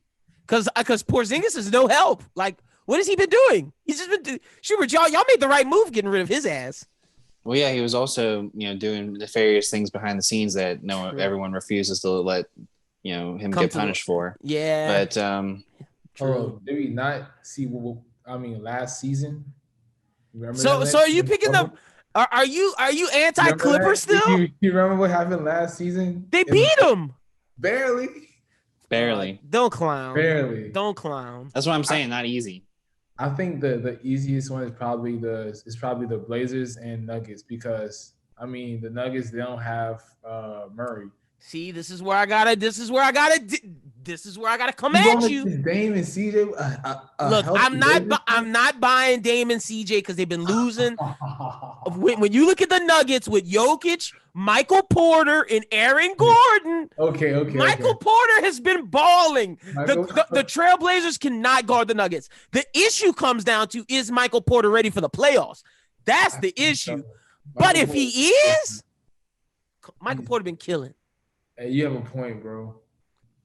You have a point. I bought in on Michael Porter. I'm so bought in on Michael Porter stock. I think Michael Porter is the new second option at Denver, and I think Jamal Murray is now third. Dude is a 6'9" monster dropping 30 points a game. What are we fucking talking about? Lamar, bro, he was dropping 50 he dropped 50 twice in the bubble. 2 to 3 times. But let me get on Jamal last, because I think Jamal is one of those dudes that can only play good when the light's not bright.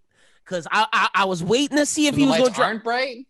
The bubble had no fans. Fans in the building. Jamal barely dropping 20, barely dropping 25. I'm just saying.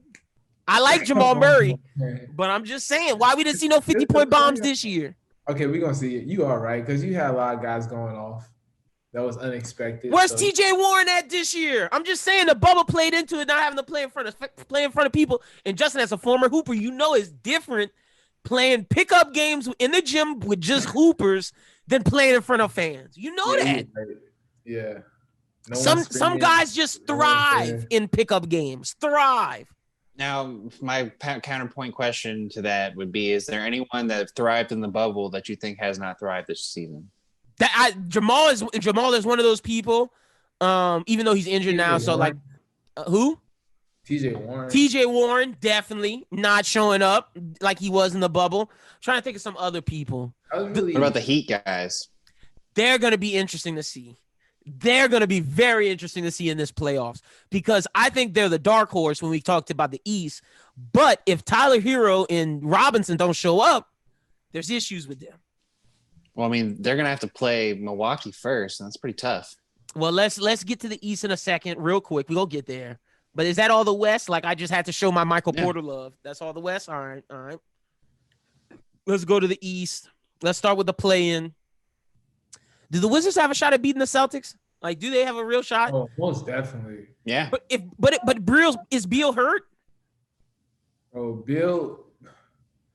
I don't know.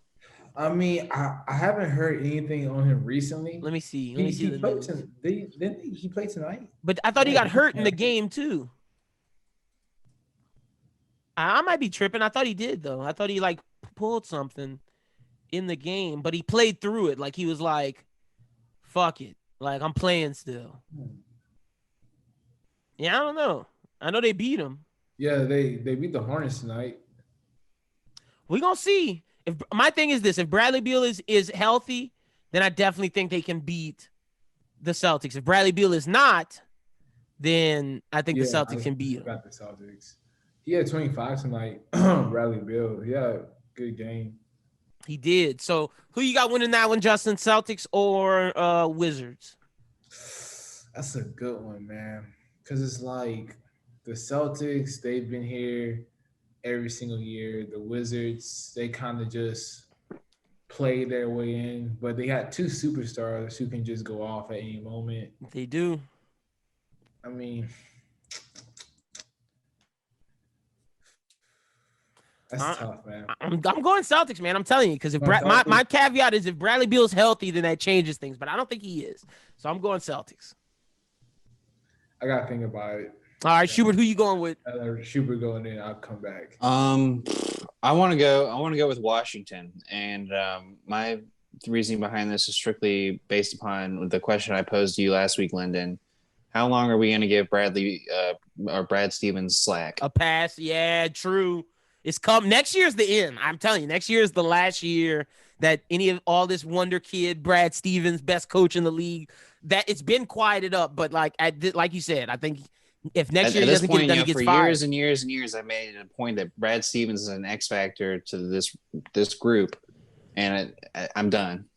Yeah, I'm done. If they couldn't even make it into the playoffs outright over the Knicks and the Hawks. And the Hawks. So bad look. I'm out. Bad look, and they have better players than those two. I'm teams. out, and I think their players are out too. Oh yeah, I think the players are out as well. But also, you got to remember. Oh wait, timeout. No Jaylen Brown. Wait, what am I think? Wait. Oh, is he out for? He's out for the entire season, right? I think he is. I think he is. Yeah. Yeah, I think he was a. Yeah. Oh yeah. Wait, hold on. Yeah. Okay. Wait. I'm picking the Wizards too. Yeah. Hold on. Yeah. I'm going Wizards. Westbrook gonna will his way to that. If anybody does, it's gonna be him.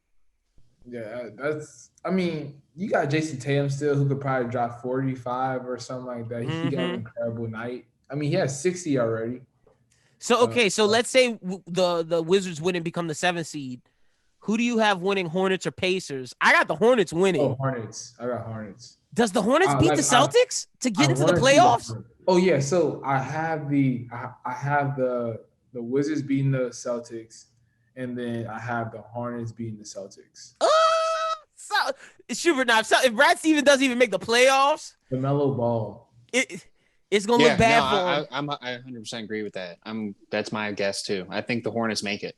Yeah, I'm leaning that way. I like Melo. I like Gordon. Gordon Hayward gets his revenge on Boston. It's a somber night in Boston. It's gonna be a bad night. Ooh. You got LaMelo Ball as Rookie of the Year, Justin, over Ant-Man? Yes. Yeah, okay, cool. Just He's make a sure. Hall of Famer. Whoa, He's bringing the Hornets a championship one day. What, Justin? Whoa! I think whoa! He's that good. Slow your roll there, buddy. LaMelo Ball Hall of Famer 1 year. Okay. I wouldn't say that he's gonna bring the Hornets, but he's winning a championship one day. To somebody, all right. All right. Someone. I was about to say, don't say Charlotte. Bring a championship somewhere. I mean, I think he has a game from when I watch him that is like somewhere between John Morant and Luka. I can even see shades of Steph in there. You can't see, and all those are all right because he just has different players' games in his game. Has that he can be the face of a league. But I definitely think Terry Rozier, Gordon Hayward, and LaMelo Ball beat the Celtics. Okay, so we got the Hornets as the 8th seed, the Wizards as the 7th.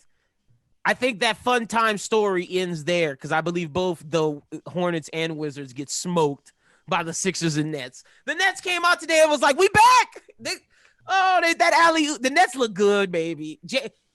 I think James Harden's the best player on the Nets, and I know my guy Bancy's not gonna fuck with that, but like James Harden looking like the best player on the Nets. That's no disrespect to KD, but when James Harden's on the floor, they look different. They look real different. And I'm so mad because I haven't seen them play yet together.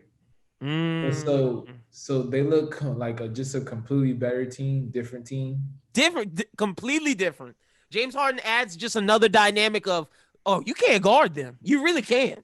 Okay. And that's kind of what I was like waiting for because when you watch Kyrie and Durant, it's like they look beatable, great, but they look guardable. Like the Bucks, they did a good job of guarding them. They lost some games, but I just always think, they got James Harden coming back. That's a fact, and that's going to be huge for them. Now, the Sixers look good, too. Doc Rivers, Coach of the Year candidate. Got to win it, to me, in my opinion. Got to win it. Brought the Sixers back from mediocrity. But the Suns, though, man. Yeah, Monty Williams, that did a good job, but I give a lot of that to Chris Paul. I give a lot of that to Chris Paul. Yeah, but that's still incredible. I still incredible. No, 100%. So do we both have the 76ers and Nets beating 7 and 8? Yeah. All right, let's get to 3 and 6. I think the Heat can and will upset the Bucks. I am not sold on Giannis and the Bucks. I'm not sold on Drew Holiday being the third option. And this goes back to Schubert's question of, can Robinson and Hero pull it off? I think for them to win, they have to do that. That's a game 7 right there. I see it going 7 games too. I think Jimmy finally got his swagger back. I think the team is playing like they're supposed to. And I just feel like with everything they have, they're going to get it done. Goran Dragic, Jimmy, Bam Adebayo, Trevor Ariza, Bielitsa, Duncan Robinson, Kendrick Nunn, Iguodala, Hero, Dwayne Dedman. They have a squad. They are deep. I got the Heat beating the Bucks. I think it's going to be hard to tell until we see game 1. I think game 1 is going to be a big proving point. It's obviously going to be in Milwaukee. If the Heat can go into Milwaukee and win right off the bat, then I think they might even sweep them. But if Milwaukee looks pretty dominant in the first game, I just don't know if this is the same team can play like they did in the bubble outside the bubble. So we'll see. I mean, and like this is Giannis's time. Like it is. He understands. Like this is it. I mean, if you don't get it now, then you're never going to. So he's got to show it. So you got the Bucks winning. I have the Bucks. Yeah. Justin, who you got winning? Heat or Bucks? What's that? Who you got? The Heat or the Bucks? Oh, I think I'm gonna go with the Bucks. Okay, I'll be on Heat Island alone. I'll take it. I mean, the Heat are good, but the Bucks, they just look different this year. They always look different in the regular season. I need to see it in the playoffs. They do okay at home in the playoffs. Okay, not like they do in the regular season. I just think that like they have more they have more spacing for Giannis to work. Mm-hmm. And that's another thing. Spo is an X factor for the Heat. Spo's a great coach. They're gonna build the wall. But he's been making the mid range. He has. He's been making those. He has. All right. But so he has to he has to show it in the playoffs. That's the thing. So we're gonna see. Yeah. So, but I'm going with the Bucks. I think they can do it this season. They added Drew Holiday, a big pickup. So big pickup. All right, y'all rolling with the Bucks. All right, Chuby, your Knicks 4 seed. They beat the Hawks. The best possible matchup they could have got is like everyone else would be like way difficult, but I feel like this is the best matchup they could have got if they want to get to the next round. Oh yeah, Derrick Rose? Are you kidding me?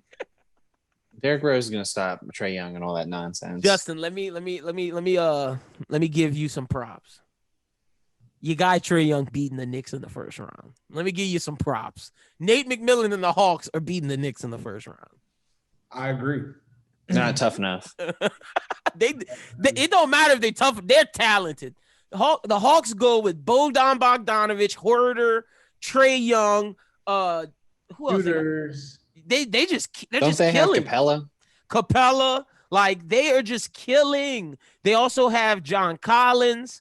They also have Danilo Gallinari, Lou Williams, DeAndre Hunter. They are deep, deep, deep.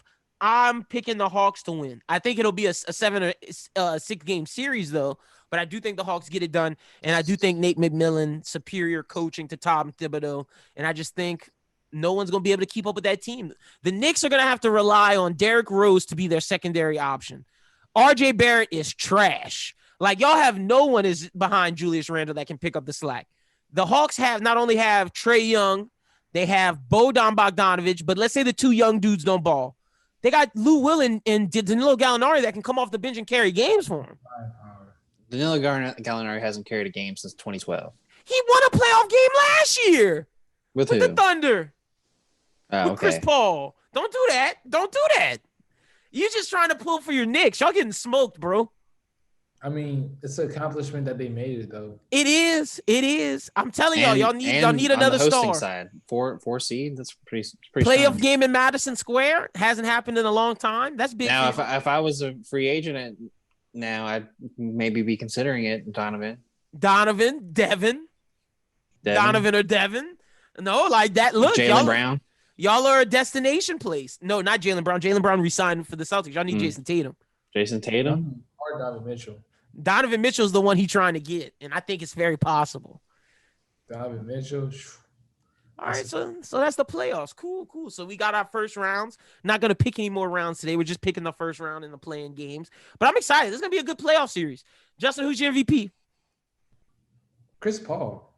Ooh, okay. Nikola Jokic is my MVP. Schubert, who's your MVP? Chris Paul. Oh, y'all both going with Chris Paul. Okay, y'all are both going to be wrong, but I like it. nonetheless. I mean, then the NBA's wrong. Yeah, the NBA is wrong, to be honest. Me and the NBA. He should have been the MVP last year. Who, Jokic? Oh, Chris Paul? No, Chris Paul. With the Thunder? Nah, you true. Thunder were not making the playoffs without Chris Paul. They weren't. They really weren't. But the Suns not. would have. The Suns would have been like an 8 seed, maybe. Maybe. They're number one in the West right now, man. They are. That's crazy. Shouts out to them. All right, Coach of the Year. Like I said, I got Doc Rivers. Schubert, you going Tom? Tibbs? I'll go Tom or Nate McMillan. One of the two. All right. Justin, you're going Monty Williams. Yes, sir. Rookie of the Year, we all say LaMelo Ball. Yes, sir. Yeah. Sixth Man of the Year, Jordan Clarkson. Yes. For the I don't know Jazz. enough about that. He's got to be. All right, Justin, let's talk about this. He has to be. He has game. He carried the Jazz for a lot of those games, which is crazy to say. He shoots a lot though, but that's his role. That is his role. The job is to come in and score. I don't see anybody else being a 6-man impact like he has. Yeah, I mean, I couldn't think of one. I couldn't either. And most improved, do we give it to Julius Randle? I've been going back and forth with this. Is it Julius Randle? Is it Christian Wood? Is it Jeremy Grant? Is it Lonzo Ball? Because Lonzo Ball's stats say it's him. He's up there. But if you all NBA right now. If you argue for Lonzo, it has to be Julius. Julius. It's got to be Julius. I guess so. I mean, I always thought of the most improved player as kind of a slap in the face because it means that you're not a top tier player, and I think Julius Randle's a top tier player. So, well, it happened with Brandon Ingram last year. Well, Brandon Ingram wasn't proving to be a top. He's throwing smoke. That's why he froze. Honestly, though, like I always knew at Kentucky that Julius Randle, the double machine, could get doubles. I didn't think he was this. But when he got into the NBA, I never thought of him as a top tier player until this year. Same. I'm gonna be honest. And all those Chris Brickley workouts helped him because his jumper is falling. It's crazy. Julius Randle's hitting jump shots. He's got to be most improved, Schubert. Like his game used to be like what Zion's is to a lesser extent. To now, it's everything like you want from a star. Well, he is a star. He is. Yeah. Let me give y'all man his props. Shout out to Julius, most improved. Okay. Word. Well. Yeah, all right, cool. Justin, man, Pellies, what'd you think? Season's done, over with. Pelicans.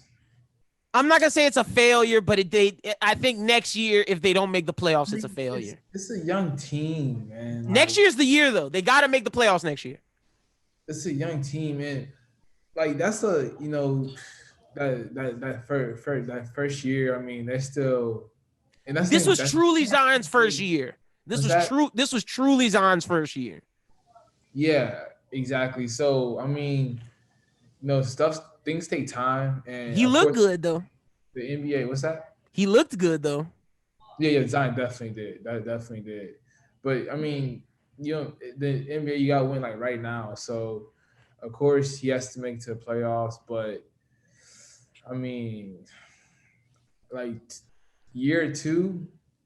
Of course, you want to make it, but I just think like that's a young team, and I think you have to, just take your time. But like at least I'll give it like at least 4 years. So you saying year 4? So not next year, but the year after. Next year, I think at least because guys take time to develop.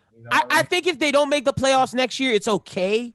But I do feel that the New Orleans clock starts next year, like with the media, with Zion's agent, with everybody. Like if they don't start winning, the Zion clock starts ticking next year. That's how fast. It's more so based upon who is playing good. Like if you go into the next season, like that DD, the Brazil guy, he comes in and like he's actually a baller. And like, oh, okay, well, there's players on this team. Nikhil is playing well. Like if everything that they've Jackson Hayes like continues to improve. I mean, year 2 for Jackson Hayes. I mean, if he jumps another level in year 3, big. If Lonzo Ball continues to grow, let's not act like what Lonzo Ball did this season is minuscule. I know he was inconsistent, but his 3-point percentage highest it's ever been. And he was the legitimate. The Pelicans third are gonna have to make a decision on that in a couple. Yeah, they're gonna weeks, have to. They're gonna have to sign him. They're gonna have to decide whether or not they want to sign him. So that's one thing if they want to bring him back. Zion wants him back, so we're gonna see how they do with that. I don't think Josh Hart is a Pelican next year, though. I'm gonna be honest. He's out. His contract's out. Yep, and they just signed Najee Marshall to a favorable deal, and Najee does everything Josh does with a little bit better. Yeah, I agree with that. So I don't see Josh Hart being a Pelican because I think he asked for too much money. Also, I wouldn't be shocked if the Pelicans made a big trade, use some of their draft asset along with this year's pick because they have a chance to get a top pick this year. If it's anywhere from 10 to like 4, I see them trading it. Or trading some of the young people for a big guy, a la Shai Gilgeous-Alexander, a la Jaylen Brown, a la Malcolm Brogdon, someone like that. Yeah, so they're in the lottery. What if they – how high does the pick need to be for them to think about taking it? I think it has to be at least 4. 4 is the minimum. So do we not think it's going to be deep? I think it's deep, but like I think pick 5 through 10 is going to be a solid player, but I don't know if it's a game-changing player like 1 through 4 is. Yeah. Like the big man this year, Jalen Green, Jalen Suggs, and Cade are the only people that I think the Pelicans would make the pick for. Because I think they're going to try to trade it for, like I said, either Shai Gilgeous, for Jaylen Brown, for Malcolm Brogdon. If you're Oklahoma City, Shai going to leave. So you might as well get a young guy from a young picks and more picks to keep doing what you're doing to rebuild. Imagine if the Pelicans got Shai. Why would he stay in Oklahoma? His contract almost up. What if they build a great team? They got so many picks. They got a long way to go. Plus, if you're Shai, come play with your cousin. That's true. Come play with your cousin in Zion. I'd get rid of Lonzo Ball for Shai. That's a fact. I was going to say, too, I mean, if you have Shai Gilgeous-Alexander, why do you need Lonzo? Exactly. Gone. Out of here. Peace. Later. Thank you for your service. Go play with your brother in Charlotte if you want. Don't make that happen because we're talking about LaMelo trying to win a championship. Put Lonzo on that team. They're definitely higher seed in the playoffs. That's for sure. They are. They are. They are. I think the players that save Lonzo Ball, that keep Lonzo Ball on the Pelicans, if they don't get one of these players, Shai Gilgeous, Jaylen Brown, I think we could get Malcolm Brogdon and maybe keep Lonzo. That might be too much money. Might be. So I think he may have to go. I don't really want Malcolm Brogdon. I'm more leaning towards Shai Gilgeous, Jaylen Brown, get one of those disgruntled young stars. Now, is there any way that Bledsoe gets off the team? That's what we're trying to do. That's what needs to happen. Eric Bledsoe needs to get traded. Steven Adams needs to get traded. Gotta rebuild those vets. We need different vets because those 2 vets didn't work. James Johnson though can stay. James Johnson balled. So I said, man, give it time. But you also think about like the Knicks who came in. And they won right away. So it's like it's a win now league. You got to. So we don't see. It's still showing, but also that's Randall's like 5th year in the league. That's true, and that's why I haven't given up on Lonzo because Lonzo has shown a lot of improvement. He's going into year 4. This is the time where Randall started to show crazy growth. D'Angelo Russell, Brandon Ingram. So I'm expecting a big year from Lonzo if we re-sign him. So we're gonna have to see, but. That's all really we got this week. No NFL news, huh, Shuby? Nothing really crazy happened. Nothing I can think of. The only thing that's kind of interesting, I don't know if we talked about. I guess we did talk about the Tebow thing. That's the only thing that people are talking about. But I mean, they're talking about it in a more outside of football sense, racy. And way. then, but I mean, I think it's less that, more so the connections you make, and you can tell that Urban Meyer is trying to do. Not what you know, it's who you know. That's what he's doing. Well, you can tell that Urban Meyer's trying to get people in the building that he can trust, and that can be work. That can be like Spies, little spies, little flies on the wall. Yeah, no, 100%. That's what Tim Tebow's there And then for. you can also tell that he wants to take some of the concepts he used in college and bring them into the NFL game with the whole Travis Etienne, specifically only practicing at receiver. He's going to try and make him the Percy Harvin of this team. Mm-hmm. So we'll see how that pans out for him. But other than that, I mean, it's just the camps have opened up, so we're starting to learn a little bit about people.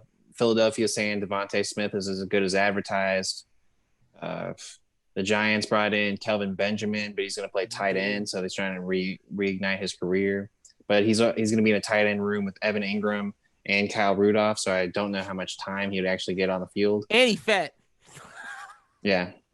So we'll see how all that happens. So much weight. That's why he played tight end now. We're waiting for June because that's when we'll know about Rodgers, and we're trying to see if something's going to happen with Julio. Yeah, and who would make that play for him? And I'm ready to see when the Saints name the starter because Jameis and them are in camps now. So the schedule announcement came out, so I'm definitely marking my schedule for. I got the Saints going 10-7 or 9-8. 10-7 or 9-8. Well, I haven't really looked at wins losses. I was just circling where I want to go. October 3rd, Superdome, Giants, happening. They're gonna beat y'all's ass. November 14th in Nashville, 2-hour drive, happening. Gonna beat their ass too. I hope so. So those are two of the wins I have marked down for the Saints. But for Saints fans, I got us going 10-7 or 9-8. But that's all we got this week. Justin, tell the people they can follow you on social media. Yeah, so you guys can follow me. My ad name is Justin Baptiste 22. I'm on Twitter, Instagram, Facebook, Snapchat. All those, and my blog site tradinglace.com. So the NBA draft is coming up pretty soon. So I'll be telling y'all more about future stars. So and we're gonna need that insight. Yeah. That's a fact. So make sure y'all go follow Trades and Lays and get ready for Justin to keep coming back and getting us ready for the draft because it's almost here. So, all right, Shuby, tell the people where to follow you on social media. Bros Who Binge Oscar Week. Oh, yeah. So you can follow me on Twitter and Instagram at Schubert14. And as Lennon said, it is Oscar week, so we are going to talk about Nomadland and Sound of Metal. I'm dreading watching Nomadland after you keep telling me all this shit about it. Oh, my gosh. Dude. Are we going to shit on that film? Like, do you expect me to come in with you and shit on that film? Like, is that how bad it is? It just depends on how you feel about it. I mean, it's hard to shit on because it's not done bad. It's just so stupidly boring. It's just like, what am I doing? I hope Sound of Metal was fire. That's why you should have watched Wrath of Man. Like, I feel bad that I didn't tell you that I went watch that. That movie was fire. That's a Lyndon Schubert movie. You know, I watched Serpico, so. Yeah, true. But that Wrath of Man, that's a Lyndon and Schubert movie. Guy Ritchie felt like it was in the same world as The Gentleman. Felt like I could have saw Matthew McConaughey and fucking battling out for turf. I wouldn't be surprised if that's a sequel coming along. Makes a lot of sense. So I would fuck with that because he's a kingpin in LA, but he's from London. So why did he leave? Look, I'm pitching Guy Ritchie universe, but you'll find out more about that on Bros Who Binge this week. So make sure y'all tune into that. Other than that, new One Piece manga review out now. Saturday. Pitch It is live September 22nd. Christian Hollinger taking on Cash Carbon. Schubert won't be there. It'll be me and Ian holding down the fort. So y'all come through, rock out with me and Ian. It's going to be a solid time. 7 p.m. Central, 8 p.m. Eastern, 5 p.m. Pacific. Come through. I'm super excited. Schubert, who you think's going to win? I need your picks. You're not going to be there. What do you expect to see from these two gentlemen? I only really know Cash Carbon, so I can't really say. Christian's a wild card. I don't really. And look, I know them both. I'm picking Christian to win. And I know I shouldn't do that, but I'm picking I think Christian's going to win. You're going to be hearing about that. Oh, I know, but I don't care. Like Cash Carbon does not know enough shit. I'm just being honest. I know him personally. Depends on the questions. It does. It definitely does. Oh man, you're gonna have to give those questions out before the match. So I'm gonna have to talk to you about that. But other than that, that's pretty much it. Y'all make sure y'all follow the Bros Who Think at Bros Who Think on Twitter. Follow me at BWT. Yeah, and we'll talk to you next week. Gonna have a guest next week, a rap guest. Super excited about that. Been trying to get this guy on for a while from Baton Rouge, so y'all be looking out for that. Also, be sure to check in the Never Less Than Ill. Justin, you know Big Crit, huh? Let me talk my shit at the end of the pod. Yeah. I don't know if people are still here listening, but you know Big Crit retweeted our podcast. Yes, he retweeted me. Shout out to Justin Ivy. Retweeted the pod. Shit was crazy. It's still up there. Go look at his Twitter. It's the top thing. That's nuts. I'm so happy you reacted how I've been wanting people to react all weekend, Justin. Because I tell this to my girlfriend, she's like, "Oh, that's nice." Nice. No. Nice. That Big Crit is arguably as big as Wale in fucking Meek Mill. He's in that class. Like, come on, man. Get a boy some love. But that's what I be dealing with at my house. That's cool. See, I gotta get somebody like Drake or J. Cole to do some shit for fire. Like, hey, J. Cole needs to come talk about his pro basketball career. Shit, Bansky got the only interview Cole's probably gonna give. Shout out to Bands. That shit was lit. So that fuck with that. Shout out to Bands. But yeah, Justin, Big Crit. So that's insane. Thank you, Justin. I've been waiting for that reaction all weekend. Haven't gotten it. Just been bugging me. Yo, that's wild. Yeah, nuts. Took it from the ground. Not Big man. Fuck with the boys. We'll talk to you next Monday, man. That's all we got. Because I'm gonna just sit here and talk shit. For Justin, for Schubert, for Doom. My name is Lennon. We'll talk to you next week. Until then.